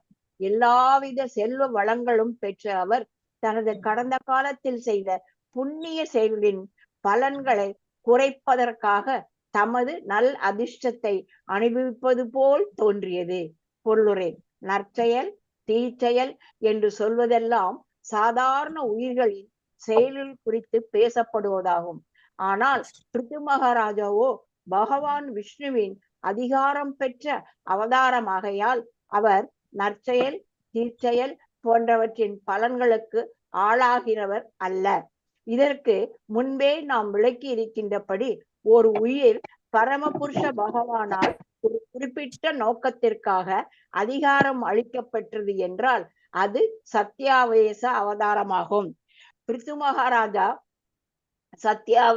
சத்தியாவேச அவதாரம் மட்டுமன்றி உயர்ந்த பக்தரும் ஆவார். ஒரு பக்தன் தன் முன் வினை பயன்களின் பாதிப்படைவது இல்லை, பயன்களினால் பாதிப்படைவதில்லை. பிரம்ம சம்ஹிதையில் இது கர்மாணி நிர்த்தகதி கிந்துச பக்தி பாஜாம். பக்தர்களின் முன்னை நற்செயல் தீச்செயல்களின் பயன்கள் அவர்களை பாதிக்காமல் முழுமுதற் கடவுளினால் செயல் இழக்க செய்யப்படுகின்றது. ஆரப்தான் ஏவ என்பது முன்வினை பயனால் கிடைத்திருக்கின்ற என்பதாகும். பிருது மகாராஜாவை பொறுத்த மட்டில் முன்வினை பயன் என்ற கேள்விக்கே இடமில்லை. ஆனாலும் ஏவ என்றும் அது சாதாரண மனிதர்களோடு ஒப்பிடுவதற்காக ஆகும். பகவத்கீதையில் பகவான் கூறுகிறார், அவஜானந்தி மாமூடா. இதன் பொருள் என்னவென்றால், சில நேரங்களில் மக்கள் முழுமுதற் கடவுளின் அவதாரத்தை கூட சாதாரண மனிதன் என்று தவறாக புரிந்து கொள்கிறார்கள் என்பதாகும். முழுமுதற் கடவுளோ அவரது அவதாரங்களோ அவரது பக்தர்களோ பார்வைக்கு சாதாரண மனிதர்கள் போல் தோன்றலாம். அதற்காக அவர்களை சாதாரண மனிதர்களாக கருதக்கூடாது. அதுபோல் சாஸ்திரங்களாலும் ஆச்சாரியர்களாலும் ஒத்துக்கொள்ளப்படாத ஒரு சாதாரண மனிதனை அவதாரமாகவோ பக்தனாகவோ ஏற்றுக்கொள்ளக்கூடாது. சாஸ்திரங்களின் ஆதாரத்தை கொண்டு சனாதன கோஸ்வாமி சைத்தன்ய மகாபிரபு முழுமுதற் கடவுளான பகவான் கிருஷ்ணரின் அவதாரம் என்று கண்டுபிடித்தார். இத்தனைக்கும் பகவான் சைத்தன்யர் இவ்வுண்மையினை எவரிடத்தும் சொல்லவில்லை. ஆகையினால் தான் ஆச்சாரியரையோ அல்லது குருவையோ சாதாரண மனிதனாக கருதக்கூடாது என்று பொதுவாக பரிந்துரைக்கப்படுகிறது. ஹரே கிருஷ்ண மாதாஜி. தேங்க்யூ. ஸோ ஒரு ஆச்சாரியார் குரு தான் எல்லாமே தெரிஞ்சவர்னு எப்பவுமே சொல்லிக்க மாட்டான். That is the highest level. நம்ம அதை தெரிஞ்சுக்கணும். எஸ் வினித கேசரி மாதாஜி வாசிங்க. சர்வத்ராஸ்கலிதா தேச லப்த வீணா பகதண்டத்ர அந்யத்ர பிராமண குலாத் அந்யத்ராச்சுத கோப்ரதः. எஸ் வாசிங்க. हरे कृष्ण माताजी. सर्वत्र स्खलिता देशस् सप्तत्वीनपक தண்டத்ருக் அந்யத்ர பிரம்மண குலாத் அந்யத்ராச்சுத கோக்ரதக. சர்வத்ர எங்கும், அஸ்கலித மாற்ற முடியாத, சப்த தீப 7 தீவுகள், ஏக ஒன்று, தண்டத்ரு செங்கோல், அந்யத்ர தவிர, பிராமண குலாத் அந்தணர்களும் மகான்களும், அந்யத்ர தவிர, அச்சுத கோக்ரத முழுமுதற் கடவுளின் சந்ததியினர் வைணவர்கள். மொழிபெயர்ப்பு அண்ட் பொருளுரை பை ஸ்ரீல பிரபுபாதாக்கு ஜெய். மொழிபெயர்ப்பு. மகாராஜா பிருது ஓர் ஈடு இணையற்ற மன்னர் ஆவார். பூமி பந்தின் 7 தீவுகளையும் ஆள்வதற்கான செங்கோல் அவரிடம் இருந்தது. மகான்களும் அந்தணர்களும் முழுமுதற் கடவுளின் சந்ததியினரான வைணவர்களையும் தவிர மாற்றுதற்குரிய அவரது கட்டளைகளை யாரும் மீற முடியாது. பொருளுரை. சப்த தீப என்கின்ற 7 பெரிய தீவுகள் அல்லது கண்டங்கள் என்று இப்பூமியில் சொல்லப்படுவது ஆசியா, ஐரோப்பா, ஆப்பிரிக்கா, வட அமெரிக்கா, தென் அமெரிக்கா, ஆஸ்திரேலியா, ஒஷியானியா என்பதாகும். தற்காலத்தை சேர்ந்த மக்கள் சரித்திர காலத்திற்கு முன்பு அல்லது தேவகாலத்தில் அமெரிக்கா போன்ற பிற கண்டங்கள் கண்டுபிடிக்கப்படவில்லை என்று தவறாக கருதுகிறார்கள். ஆனால் அது உண்மை அன்று. பிருது மகாராஜா சரித்திர காலத்திற்கு முன்பே ஆயிரக்கணக்கான ஆண்டுகள் இந்த உலகம் முழுவதுமே ஆண்டிருக்கிறார் என்பது இங்கே தெளிவாக குறிப்பிடப்பட்டிருக்கின்றது. அந்த காலத்தில் பூமியின் பல்வேறு பாகங்களை பற்றி அறிந்திருந்ததோடு அவையெல்லாம் ஒரே குடையின் கீழ், அதாவது பிருது மகாராஜாவினால் ஆட்சி செலுத்தவும் பட்டிருக்கின்றன. ஆனாலும் பிருது மகாராஜா வாழ்ந்தது இந்தியாவில் தான் என்பதற்கு 11வது ஸ்லோகத்தில் மிகவும் தெளிவாக அவர் வாழ்ந்தது கங்கை மற்றும் யமுனை எனும் இரு நதிகளுக்கு இடையில் இருக்கும் நிலப்பகுதி என்று குறிப்பிடப்பட்டிருக்கிறது. இந்த பகுதியே பிரம்மவர்த்த என்று அழைக்கப்பட்ட தற்கால பஞ்சாப் மற்றும் வட இந்தியாவின் சில பகுதிகளாகும். இதிலிருந்து இந்தியாவை சேர்ந்த அரசர்கள் உலகம் முழுவதுமே ஆண்டார்கள் என்பதும் அவர்கள் கலாச்சாரம் வேதம் என்பதும் தெளிவாக தெரிகிறது. அஸ்கலித என்னும் வார்த்தை அரசரின் கட்டளையை இவ்வுலகத்தில் உள்ள யாரும் மீற முடியாது என்று குறிப்பிடுகிறது. ஆனாலும் இக்கட்டளைகள் மகான்களையும் முழுமுதற் கடவுளான பகவான் விஷ்ணுவின் பக்தர்களையும் மட்டுமே கட்டுப்படுத்தாது. பரமபுருஷ பகவான் அச்சுத என்று அறியப்படுகின்றார். பகவத்கீதையில் அர்ஜுனனும் பகவான் கிருஷ்ணரை சேனையோர் உபயோர் பக்தையே ரதம் ஸ்தாபையே மேச்சுத என்று அழைக்கிறான். அச்சுத என்றால் கீழே விழாதவர் என்பதாம். ஏனென்றால் அவர் ஜட இயற்கையின் குணங்களினால் பாதிக்கப்படுவதில்லை. ஓர் உயிர் தன் உரிய இடத்தை விட்டு ஜட உலகில் பிறப்பெடுத்தால் அது சுயத எனப்படும். அதாவது அது அச்சுதரோடு தனக்கு இருந்த உறவினை மறந்துவிட்டது என்பது பொருளாகும். பொதுவாக எல்லா உயிர்களுமே முழுமுதற் கடவுளின் முக்கியமான அங்கம் அல்லது அவரது மைந்தர்கள் ஆவர். ஜட இயற்கையின் குணங்களினால் பாதிக்கப்படும் பொழுது இவ்வுயிர்கள் இப்புனிதமான உறவினை மறந்துவிட்டு தாம் எடுக்கும் வெவ்வேறு வடிவங்களுக்கு ஏற்ப சிந்திக்கின்றன. மீண்டும் அவை தன் உண்மையான உணர்விற்கு வரும்பொழுது இவ்வுடல் சம்பந்தப்பட்ட தகுதிகளை அவன் பார்ப்பதில்லை. இது பகவத்கீதையில் 5.18 பண்டிதா சமதர்ஷின, அதாவது பண்டிதர்கள் சம பார்வை உடையோர் என்று குறிப்பிடப்பட்டிருக்கிறது. பௌதீக தகுதிகள் ஜாதி, மதம், இனம், நிறம், தேசம் என்று மக்களிடையே பிரிவுகளை உண்டாக்குகின்றது. பல்வேறு விதமான கோத்திரங்களும் குடும்ப பெயர்களும் பௌதீக உடலின் வேறுபாடுகளாகும். ஆனால் ஒருவன் கிருஷ்ண உணர்வினை பெறும்போது அவன் அச்சுத கோத்திரத்தை சேர்ந்தவன் அல்லது முழுமுதற் கடவுளின் சந்ததி ஆகிறான். இவ்வாறு அவன் ஜாதி, மதம், இனம், நிறம், தேசம் இவை எல்லாவற்றையும் தாண்டி உன்னதமடைகிறான். பிருது மகாராஜா அந்தணர்கள் மீது அதிகாரம் செலுத்தவில்லை. காரணம், அவர்கள் வேத ஞானத்தில் சிறந்தவர்கள் ஆதலின் அவர் வைணவர்களின் மீதும் அதிகாரம் செலுத்தவில்லை. ஏனென்றால் அவர்கள் வேத ஞானங்களுக்கெல்லாம் மேற்பட்டவர்கள் ஆகையினால்தான் இது. ஆகவே விஷ்ணு சிசா தீர் குருஷி நர மதிர் வைஷ்ணவே ஜாதி புத்திர் விஷ்ணோர் வா வைஷ்ணவானாம் கலி மல மதனே பாத தீர்த்தே புத்தி ஸ்ரீ விஷ்ணோர் நாம்கி மந்திரே சகல கலுஷ ஏ சப்த சாமானிய புத்திர் விஷ்ணு சர்வேஸ்வரேசே தத் இதர சம தீர் யஸ்ய வா நாரகீச. எவன் ஒருவன் ஆண்டவன் சிலையை மரம் என்றும் கல் என்றும் நினைக்கிறானோ, எவன் ஒருவன் ஆன்மீக குருவானவர் சாதாரண மனிதரின் வாரிசு என்று நினைக்கிறானோ, எவன் ஒருவன் அச்சுத கோத்திரத்தை சேர்ந்த ஒரு வைணவரை ஒரு குறிப்பிட்ட ஜாதி அல்லது மதத்தை சேர்ந்தவர் என நினைக்கிறானோ, எவன் ஒருவன் சரணாமிருதம் எனப்படும் புனித கங்கையில் நீரை சாதாரண தண்ணீர் என்று நினைக்கிறானோ அவன் நரகத்தையே அடைவான். பிராக்கெட்ல பத்ம புராணம். இதிலிருந்து தெரிய வரும் உண்மை என்னவென்றால், பொதுவாக மக்கள் அந்தணர்கள் அல்லது வைணவர்கள் நிலைக்கு உயரும் வரை அவர்கள் அரசரால் கட்டுப்படுத்தப்படுகின்றனர். அந்தணர்கள் எனப்படுபவர் பிரம்மத்தை உணர்ந்தவர் அல்லது அருவமான முழு மெய்ப்பொருளை அறிந்தவர் ஆவார். வைணவர் எனப்படுபவர் முழுமுதற் கடவுளுக்கு பணிபுரிபவர் ஆவார். Hare Krishna Mataji. Thank you very much Mataji. Thank you Mataji. Chitralekha Mataji வாசிங்கோ. ஹரே கிருஷ்ணா மாதாஜி. ஸ்கிரீன் போடுங்க மாதாஜி. போடுறேன் ஒரு நிமிஷம். ஏகதாசீன் மகாசத்ர தீக்ஷா தத்ர திவௌகசாம் சமாஜோ பிரம்ம ருஷீனாம் சா ராஜ ருஷீனாம் சா சத்தமஹ. ஹரே கிருஷ்ண மாதாஜி. ஏகதாசின் மகாசத்ர தீஷா தத்ர தீவௌகசாம் சமாஜோ பிரம்ம ரிஷினாம் ச ராஜ ரிஷினாம் ச உத்தமஹ.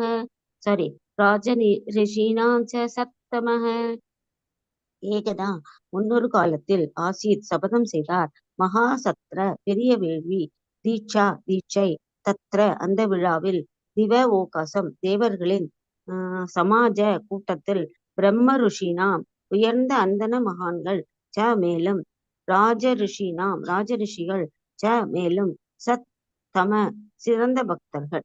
மொழிபெயர்ப்பு. ஒரு காலத்தில் பிருது மன்னர் மிகப்பெரிய வேள்வி ஒன்றினை செய்தார்.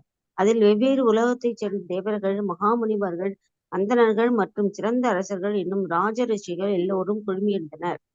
பொருளுரை.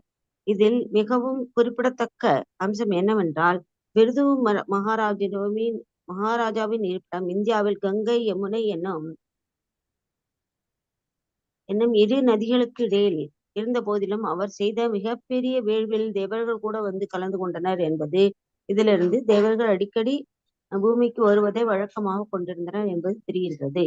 இதுபோல் அர்ஜுனன், யுதிஷ்டர் போன்ற உயர்ந்தவர்கள் எல்லாம் மேலுலகங்களுக்கு சென்று வந்தனர் என்றும் தெரிகிறது. இதன் மூலம் அக்காலத்தில் கிரகங்களிடையே விமானங்கள் மற்றும் விண்கலங்களின் மூலம் தொடர்பு இருந்தன என்றும் தெரிகிறது. ஹரே கிருஷ்ணா மாதாஜி. ஹரே கிருஷ்ணா மாதாஜி. தேங்க்யூ மாதாஜி. மாதாஜி யுதிஷ்டர் கூட உலக பூரா ஆண்டார் இல்ல மாதாஜி? ஆமா, even he also. Parikshit Maharaj கூட, ஓகே, துருவ மகாராஜ் கூட, பிரகலாத் மகாராஜ் கூட, எல்லாருமே.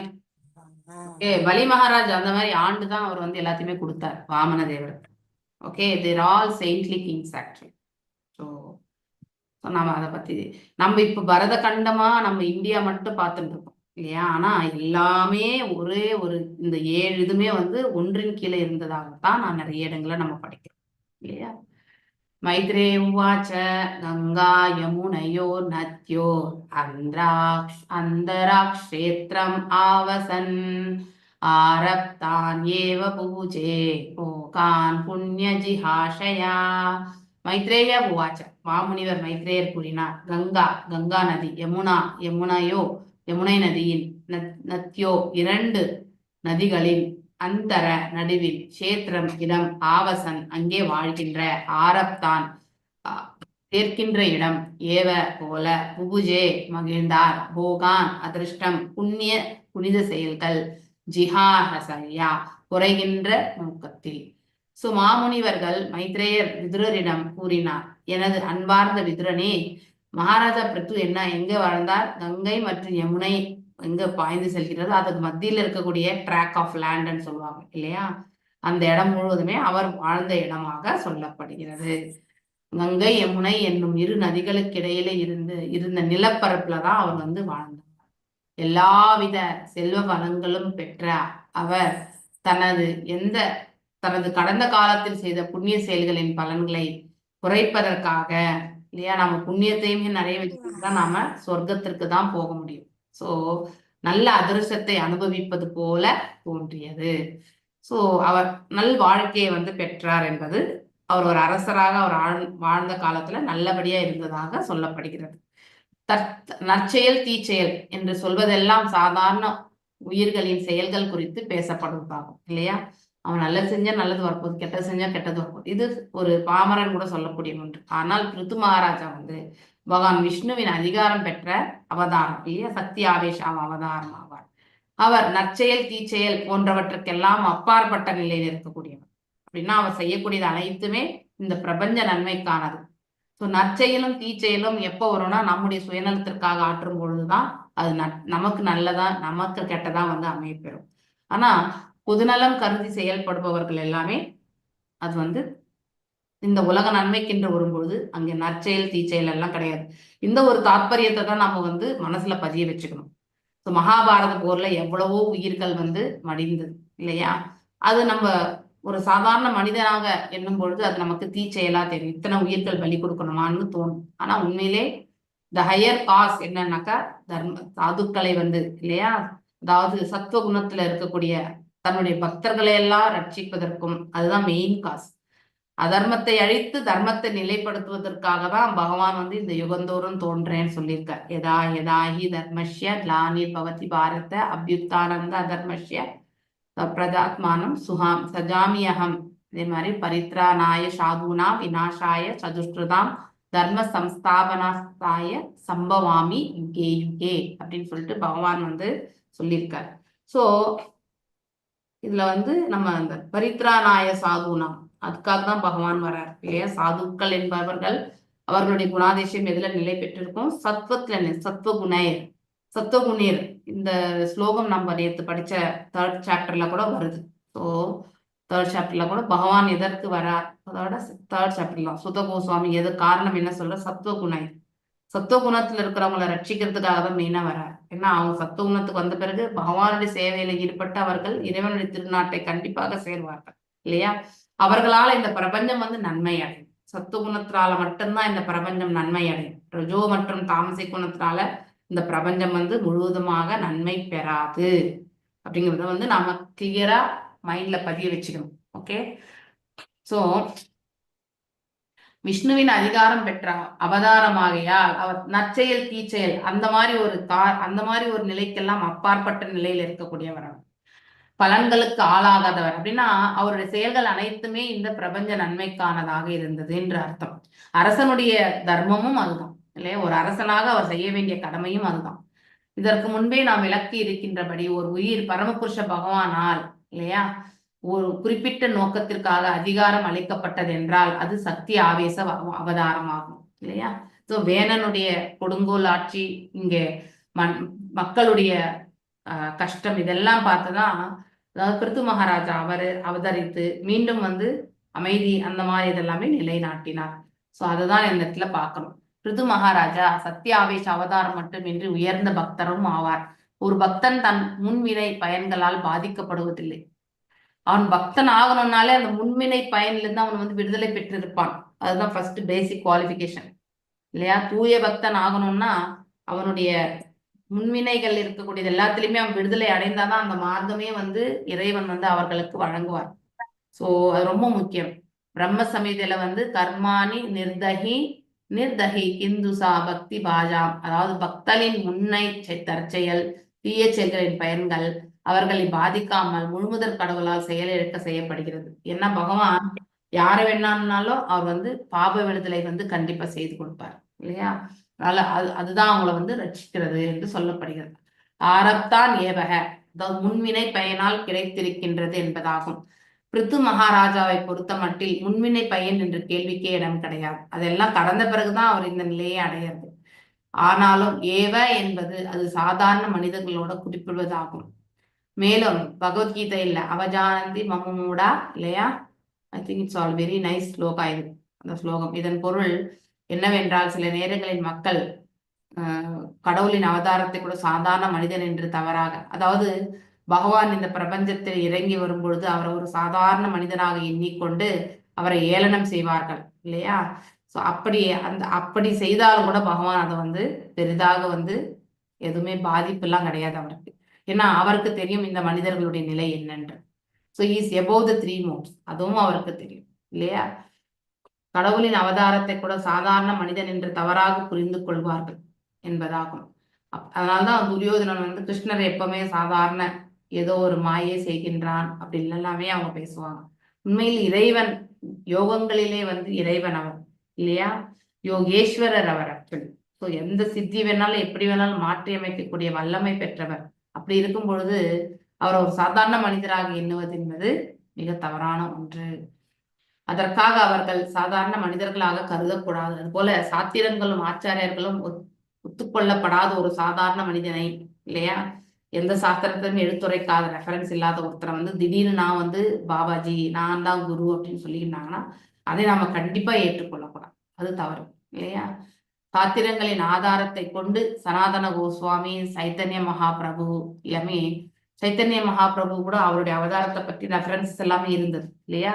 அது மாதிரி ஒவ்வொருத்தருடைய அவதாரத்துக்கு வந்து ரெஃபரன்சஸ் முன்னாடி, ஏன் பிரபுபாதருடைய அவதாரமும் வந்து மோரா சேனாபதி அப்படின்றது வந்து அவருடைய ரெஃபரன்ஸ் இருந்தது, இல்லையா.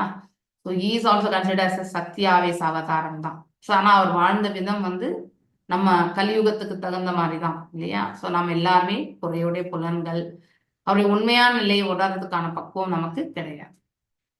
இத்தனைக்கும் பகவான் சைத்தன்யர் உண்மையினை எவரிடத்துமே சொல்லவில்லை. அதாவது இதெல்லாமே நம்ம கடவுளான பகவான் கிருஷ்ணரின் அவதாரம் என்று கண்டுபிடித்தார். அதாவது யாரு? சாத்திரங்களின் ஆதாரத்தை கொண்டு சனாதன கோஸ்வாமியும் சரி, அடுத்து வந்து சைத்தன்ய மகாபிரபு. ஆனா எப்பவுமே அதை வந்து வெளிப்படுத்தல அவர் எப்பவுமே. அதுக்குதான் அவருக்கு சென்ன அவதாரா அப்படின்னு பேர். நம்ம படிச்சிருக்கோம், இல்லையா. எங்க படிச்சோம்? சைத்தன்ய சரிதாமிரதத்துல. சென்ன அவதாரா மீன்ஸ் வாட்? ஹிடன். அவருடைய அவதார நோக்கமே வந்து பக்தராக மட்டும்தான் வெளியில வந்து தெரிய வச்சது, இல்லையா. மகாபிரபு நான் ஒரு டிவோட்டின்னு தான் எல்லா இடத்துலயுமே அவர் சொல்லியிருக்காரு. நான் கடவுள் என்று எந்த இடத்துலயுமே அவர் சொல்லவே இல்லை, இல்லையா. ஹிடன். அவர் கிருஷ்ணர் மற்றும் ராதை பாவம் அவருக்குள்ளேயே அடங்கி இருந்தது. அவர் எங்கேயுமே அதை வந்து வெளிப்படுத்தல, நான் கடவுள். ஸோ அதனால அவரை வந்து சென்ன அவதாரான்னு சொல்லுவாங்க. ஸோ அந்த மாதிரி நிறைய பேர் உண்டு. சைத்தன்ய மகாபிரபு உண்மையினை எவரிடத்தும் சொல்லவே இல்லை. ஆகையால் தான் ஆச்சாரியரோ அல்லது குருவையோ சாதாரண மனிதராக எப்பொழுதுமே கருதக்கூடாது. அது மிக மிக தவறு, இல்லையா, என்று பொதுவாக பரிந்துரைக்கப்படுகிறது. நெக்ஸ்ட், சர்வசராஸ்கலிதா தேச சப்தவீணா வீண பகதண்டத்ருக் அந்யத்ர பிரம்மண குலாத் அந்யுத்ராச்சுத கோத்தரஹ.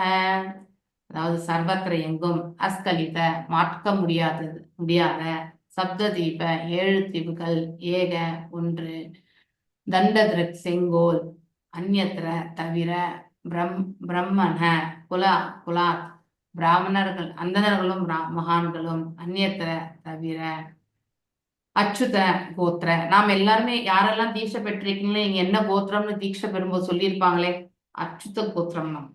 ஓகே, ஸோ எல்லாமே காமன். ஸோ இது எங்க ரெஃபரன்ஸ் இங்க வந்திருக்கு பாருங்க. வைஷ்ணவர்களுடைய கோத்திரமே அச்சுத கோத்திரம். ஓகே, தீட்சை பெற்ற பிறகு நம்முடைய கோத்திரம் இதுதான். ஸோ முழுமுதற் கடவுளின் சந்ததியினர், இட்ஸ் காமன், ஒரே கோத்திரம். பக்தன் என்றால் ஒருத்தன் தான், அவருடைய கோத்திரமும் ஒன்றுதான். மகாராஜா பிரித்து ஒரு ஈடு இணையற்ற மகான் ஆவார். பூமி பந்தின் 7 தீவுகளையுமே ஆள்வதற்காக செங்கோல் அவரிடம் இருந்தது, இல்லையா. ஆட்சி செய்யக்கூடிய தகுதி மற்றும் அதற்கான அதிகாரம் அவரிடத்தில் இருந்தது. மகான்களும் அந்தணர்களும் முழுமுதற் கடவுளின் சந்ததியினரான வைணவர்களை தவிர மாற்றுதற்குரிய அவரது கட்டளைகள் யார் மீதுமே, அதாவது யாரும் மீற முடியாது அப்படின்னு சொல்லப்பட்டது. எஸ் பகவான், அதாவது பிருத்து மகாராஜா என்ன கட்டளை போடுறாரோ அதை வந்து கண்டிப்பா நிறைவேற்ற வேண்டும். ஸோ சப்த தீபா நம்ம படிக்கும் பொழுது, இல்லையா, அமெரிக்கா, ஆப்பிரிக்கா, ஆசியா, ஐரோப்பியா, இல்லையா, வட அமெரிக்கா, தென் அமெரிக்கா. ஆப்பிரிக்காவே 2ஆ பிரிச்சிருக்காங்க, இல்லையா. ஒரே ஆப்பிரிக்காவா இருந்தது வந்து தென்னாப்பிரிக்கா மற்றும் வந்து வட ஆப்பிரிக்கான்னு பிரிஞ்சிருக்கு, இல்லையா. ஆஸ்திரேலியா, ஓஷியானியா என்பவை ஆகும். இதுதான் டைரக்ட் பிரிக்கப்பட்ட ஒன்று. ஆனா இப்ப எல்லாமே வந்து சிறு எல்லாமே வந்து இது. அப்போ யுனைடெட் ஸ்டேட் அதாவது ஆசியால தான் வரும், யுனைடெட் ஸ்டேட்ஸ் நினைக்கிறேன் எனக்கு தெரிஞ்சு. ஸோ இந்த ஆசியாவில் வந்து யுஎஸ்எஸ்ஆர் அப்படின்னு நம்ம வந்து படிச்சிருக்கோம், இல்லையா. யுனைடெட் சோவியத் சோசியல் ரிபப்ளிக், இல்லையா. ஸோ இப்படி இந்த ஒரு அந்த இப்பதான் நம்ம சோவியத் யூனியன் சொல்றோம். ஆனா முன்னாடி வந்து, அதாவது ரஷ்யா சோவியத் யூனியன் சொல்றோம், முன்னாடி யுஎஸ்எஸ்ஆர் தான் நம்ம படிச்சிருக்கோம். ரெண்டுமே வல்லரசுகள் தான், இல்லையா. 2ஆம் உலக போரான பிறகு அவங்களுடைய ஆயுத இது மேனுஃபேக்சரிங் எல்லாம் பெருக்கி கொண்டே போனவர்கள் தான். இப்போ ரஷ்யா எல்லாருக்குமே கொடுக்கக்கூடிய நிலையில வச்சிருக்குன்னா அந்த ப்ரொடக்ஷன் எவ்வளவு இருந்திருக்கணும்ன்றதை நம்ம தெரிஞ்சுக்கணும். ஆசியா, நாமெல்லாம் இருக்கிறது ஆசியா, ஐரோப்பியா, ஆப்பிரிக்கா, வட அமெரிக்கா, தென் அமெரிக்கா, ஆஸ்திரேலியா, ஓஷியானா என்பது ஆகும். ரொம்ப அழகா சொல்லப்பட்டிருக்கு. ஸோ இது எல்லாமே கலந்ததுதான் நம்முடைய எர்த். ஓகே, பூமண்டலம்னா இந்த 7மே வந்து அதுக்குள்ள அடக்கம். இதை நம்ம ஞாபகம் வச்சுக்கணும். தற்காலத்தை சேர்ந்த மக்கள் சரித்திர காலத்திற்கு முன்பு அல்லது தேவ காலத்தில் அமெரிக்கா போன்ற பிற கண்டங்கள் கண்டுபிடிக்கவில்லை என்று சொல்றாங்க. அதெல்லாம் உண்மையே கிடையாது. இது எல்லாமே ஆல்ரெடி எக்ஸிஸ்டிங். ஏன்னா பிருது மகாராஜ் ஆண்டார், அடுத்து வந்து தர்மராஜரும் ஆண்டார் இல்லையா. அதே மாதிரி துருவ மகாராஜ் வந்து இதே பிருது மகாராஜுடைய லைனேஜ் தான் முந்தைய காலகட்டங்கள்ல. அவரும் இந்த பிரபஞ்சத்தை ஆண்டார். ஸோ அப்படி இதெல்லாமே இருந்தது உண்மை. ஆனா அதை வந்து நம்ம கண்களுக்கு புலப்படாத நிலையில இருந்திருக்கலாம். அதனால வந்து உடனே நம்ம அது உண்மை என்று அப்படின்னு சொல்லிடுவோம். பிருது மகாராஜா சரித்திர காலத்திற்கு முன்பே ஆயிரக்கணக்கான ஆண்டுகள் வந்து இந்த உலகம் முழுவதையுமே ஆண்டிருக்கிறார் என்பது இங்கே தெளிவாக குறிப்பிடப்பட்டது. ஸோ அதுதான் ரொம்ப முக்கியம். இந்த காலத்தில் பூமியின் பல்வேறு பாகங்களை பற்றி அறிந்ததோடு அவையெல்லாம் ஒரே குடையின் கீழே, அதாவது பிருது மகாராஜாவின் ஆட்சியின் செலுத்தவும் பட்டிருக்கின்றன. அவரால் வந்து இந்த 7 இதுமே வந்து அவர் ஆட்சி செஞ்சிருக்காருன்றது ரொம்ப அழகா எடுத்துரைக்கும். இந்தியா மாத்திரம் கிடையாது அப்படிங்கிறத நாம் தெரிஞ்சுக்கிறோம். ஆனால் பிருது மகாராஜா வாழ்ந்தது எங்க? கங்கை யமுனைக்கு மத்தியில் இருக்கக்கூடிய அந்த நிலப்பகுதியில தான் அவர் வாழ்ந்தார். ஸோ மிகவும் தெளிவாக அவர் வாழ்ந்தது கங்கை மற்றும் யமுனை என்னும் 2 நதிகளுக்கு இடையில இருக்கும் நிலப்பகுதி என்று குறிப்பிடப்பட்டிருக்கு. இப்பகுதியையே பிரம்மா வர்த்தக, இது நம்ம ஏதோ ஒரு இடத்துல கூட இந்த வார்த்தையை நம்ம படிச்சிருக்கோம். அதாவது தற்காலிக பஞ்சாப் மற்றும் வட இந்தியாவின் சில பகுதிகள் தான் அந்த இடத்த வந்து எடுத்துரைக்கப்படுகிறது. இதுல இருந்து இந்தியாவை சேர்ந்த அரசர்கள் முழுவதுமே ஆண்டார்கள் என்பதும் அவர்கள் கலாச்சார வேதம் என்பது தெளிவாக தெரிகிறது இல்லையா. நமக்கு எல்லாருக்கும் இருந்த கல்ச்சர் வந்து நல்லா தெரியுது. அஸ்கலிதா என்ற வார்த்தை அரசரின் கட்டளை ஒருவரும் மீறக்கூடாது இல்லையா. ஆனாலும் இக்கட்டளைகள் மகான்களையும் முழுமுதற் கடவுளான பகவான் விஷ்ணுவின் பக்தர்களையும் மட்டுமே கட்டுப்படுத்துகிறது இல்லையா. ஏன் கட்டுப்படுத்துகிறதுன்னா அவங்களுக்கு அதனுடைய தாத்பரியம் புரியும். அவ்வழி அவர்கள் நடந்து செல்வார்கள். அதை வந்து பரிபாலிக்கணும்னு நினைப்பாங்க. அதனால்தான் அவங்க இறைவனுடைய கட்டுல இருக்காங்க அப்படிங்கிறத வந்து எடுத்துரைக்கும். மேலும் ஒரு உயிர் தன் உரிய இடத்தை விட்டு ஜட உலகில் பிறப்பெடுத்தால் அது சுத என்று சொல்லப்படும். அதாவது ஜட உலகில அவனுடைய பிறப்பு இந்த இடத்த விட்டு இல்லையா வேற இடத்துல பிறந்தான்னா, அதாவது கீழ் உலகத்துக்கு போனாலும் சுத என்று சொல்றது. மேலும் அதாவது அது அச்சுதரோடு இருந்த தனது உறவினை அவன் மறந்து விடுகின்றான். அதனால்தான் சுத அப்படின்னு சொல்றாரு. பெரும்பொருளாகும். பொதுவாக எல்லா உயிர்களுமே முழுமுதற் கடவுள், அதாவது கடவுளின் முக்கியமான அங்கம் அல்லது அவரது மைந்தர்கள் ஆவர். நம்ம எல்லாம் அவருடைய பிள்ளைகள். ஜட இயற்கையின் குணங்களினால் பாதிக்கப்படும் போது உயிர்கள் புனித உறவினை மறந்து விடுகிறது இல்லையா. ஸோ மெட்டீரியல்ல நம்ம நிறைய இன்வால்வ் பண்ணிட்டு இருக்கும்போது ஆட்டோமேட்டிக்கலி நாம இறைவனை மறக்கக்கூடிய தருணங்கள் தான் ஏற்படும். ஸோ அதனால பௌதீகத்தை நாம நம்முடைய ஸ்வதர்மமா எண்ணி செயல்படணும். அதுதான். ஸோ அது ஸ்வதர்மம் என்பது நம்முடைய செயல்களை செய்து பலன்களை இறைவனிடத்துல நாம அர்ப்பணிக்கணும். அதுதான் வந்து ஸ்வதர்மம் இல்லையா. உண்மையிலேயே அந்த சுதர்மத்தை நம்ம அப்படி எடுத்துட்டு போகணும். இல்லைன்னா பௌதிகத்தை எடுத்துட்டு போனா நம்மள கட்டுன நிலையில ஏற்படுத்தும். ரொம்ப முக்கியமான ஒரு இது. ஜட இயற்கையின் குணங்களினால் பாதிக்கப்படும் போது உயிர்கள் புனித உறவினை மறந்துவிட்டு தான் எடுக்கும் வெவ்வேறு வடிவங்களுக்கேற்ப சிந்திக்கின்றன. மீண்டும் அவை தன் உண்மையான உணர்விற்கு வரும்பொழுது, அதாவது மரணித்த பிறகு இல்ல வந்து வைகுண்ட பதவி அடையும் பொழுதோ இல்ல அந்த மாதிரி ஒரு நிலையில மேன்மையான நிலையில இருக்கும் பொழுது அவங்களால வந்து வரும். இது புனித உறவினை மறந்துவிட்டு தான் எடுக்கும் வெவ்வேறு வடிவங்களுக்கு சிந்திக்கிற மீண்டும் அவை தம் உண்மையான உணர்வுக்கு வரும் பொழுது இவ்வுடல் சம்பந்தப்பட்ட தகுதிகள் அவன் பார்ப்பதே கிடையாது. பாடிலி பிளாட்ஃபார்ம்ல இருக்க மாட்டான். ஆன்ம தளத்துக்கு சென்று விடுவான். நாம ஆன்மாவை பற்றி உணர ஆரம்பித்த பிறகு 100% நாம அதையும் செய்ய முடியும் இல்லையா. இதுதான் வந்து நம்ம பகவத்கீதையில படிக்கிறோம். 5.18 வித்யா வினே சம்பன்னே பிராமணே ஹரியாஸ்தினி சுனிச்சைவ ஒரு வார்த்தை வரல, பண்டிதா சமதர்ஷினக ஒரு வார்த்தை எனக்கு ஞாபகம் வரல. ஓகே. சோ இப்படி பண்டிதர்கள் சமப்பார்வை உடையோர் அனைவரையுமே ஒன்றாக பார்க்கக்கூடிய அந்த ஒரு நிலை ஏற்படும். பௌதிக தகுதிகள் அந்த இடத்துல ஜாதி மதம் எதுவுமே இருக்கா. ஏன்னா அவர் சிட்டிங் இந்த பிளாட்ஃபார்ம் ஆஃப் ஸ்பிரிச்சுவல் இல்லையா. ஆன்மீக தளத்துல அமர்ந்திருக்கும் பொழுது நம்ம எந்த பேதபாவமே செய்ய முடியாது. தீட்சை என்பதே ஆன்மீக பிறவி எடுக்கக்கூடிய நிலை. நாம் எல்லாரும் ஒரு மறுபிறவி எடுத்த மாதிரிதான். அதனாலதான் நமக்கு எல்லாமே புதுசா பெயர்கள். ஏன் பெயர் வச்சாங்க? அது நமக்கு டைம் பாஸுக்கே கிடையாது. இட் இஸ் ஒன்லி நாம இப்போ இந்த ஆன்மீக தளத்துல அபிஷியலா நம்முடைய பாதையை எடுத்து சென்று கொண்டிருக்கிறோம் என்பதை உணர்த்துது. அப்ப அந்த பாதையில நமக்கு நிறைய ரியலைசேஷன்ஸ் இல்லையா. அதாவது ஒவ்வொரு செயல் செய்யும் பொழுதும் எது சரி எது தவறு இதெல்லாம் உணரக்கூடிய அந்த பிராப்தத்தை கண்டிப்பா கொடுக்கும். தவறை நாம விட்டுவிடணும். அதுக்கப்புறம் நன்மைகளை எல்லாமே இந்த பிரபஞ்ச நன்மைக்காக ஆற்றணும் அப்படிங்கிற உந்துதலை நாம வளர்த்தோம். குடும்ப பெயர்களும் பௌதிக உடல்களின் வேறுபாடுகளும் அதனால் அவன் கிருஷ்ண உணர்வினை பெறும்பொழுது அவன் அச்சுத கோத்திரத்தை சேர்ந்தவன் அல்லது முழுமுதற் கடலின் சந்ததி ஆகின்றான். இவ்வாறு அவன் ஜாதி மதம் இளம் நிறம் தேசம் ஆகிய எல்லாவற்றையுமே தாண்டி சென்று விடுகிறான், உன்னதம் அடைகின்றான். ரித்து மகாராஜா அந்தணர்கள் மீது அதிகாரம் செலுத்தவில்லை. காரணம் அவர்கள் வேத ஞானத்தில் சிறந்தவர்கள் இல்லையா. அதனால் அவர்களுக்கு அவர் வைஷ்ணவர்கள் மீது அதிகாரம் செலுத்தவில்லை. ஏனென்றால் அவர் வேத ஞானங்களை எல்லாம் மேற்பட்டவர்கள் ஆகையினால்தான். ரிச்சுவல்ஸ் எல்லாமே நல்லா பண்ணக்கூடியது.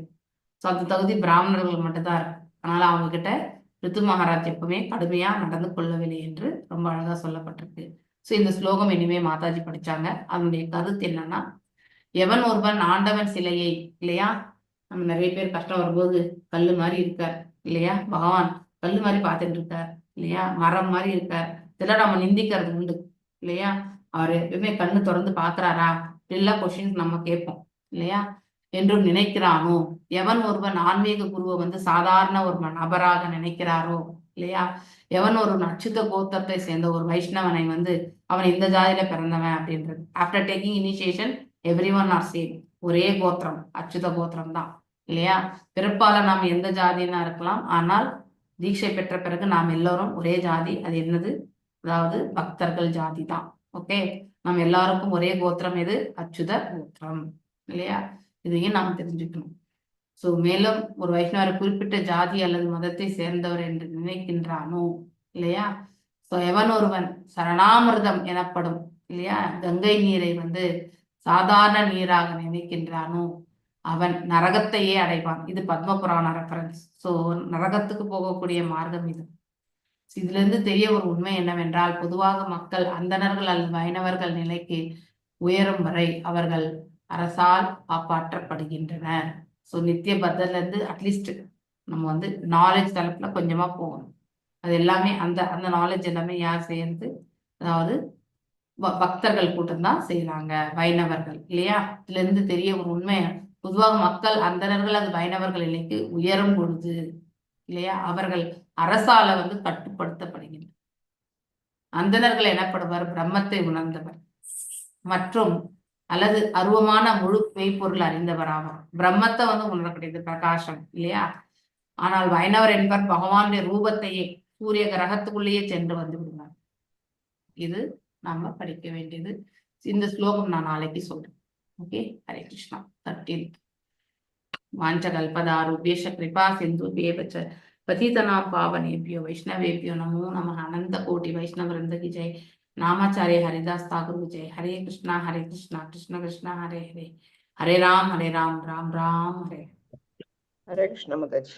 हरे कृष्ण माताजी, थैंक यू। हरे कृष्ण माताजी। हरे कृष्ण माताजी, प्रणाम माताजी।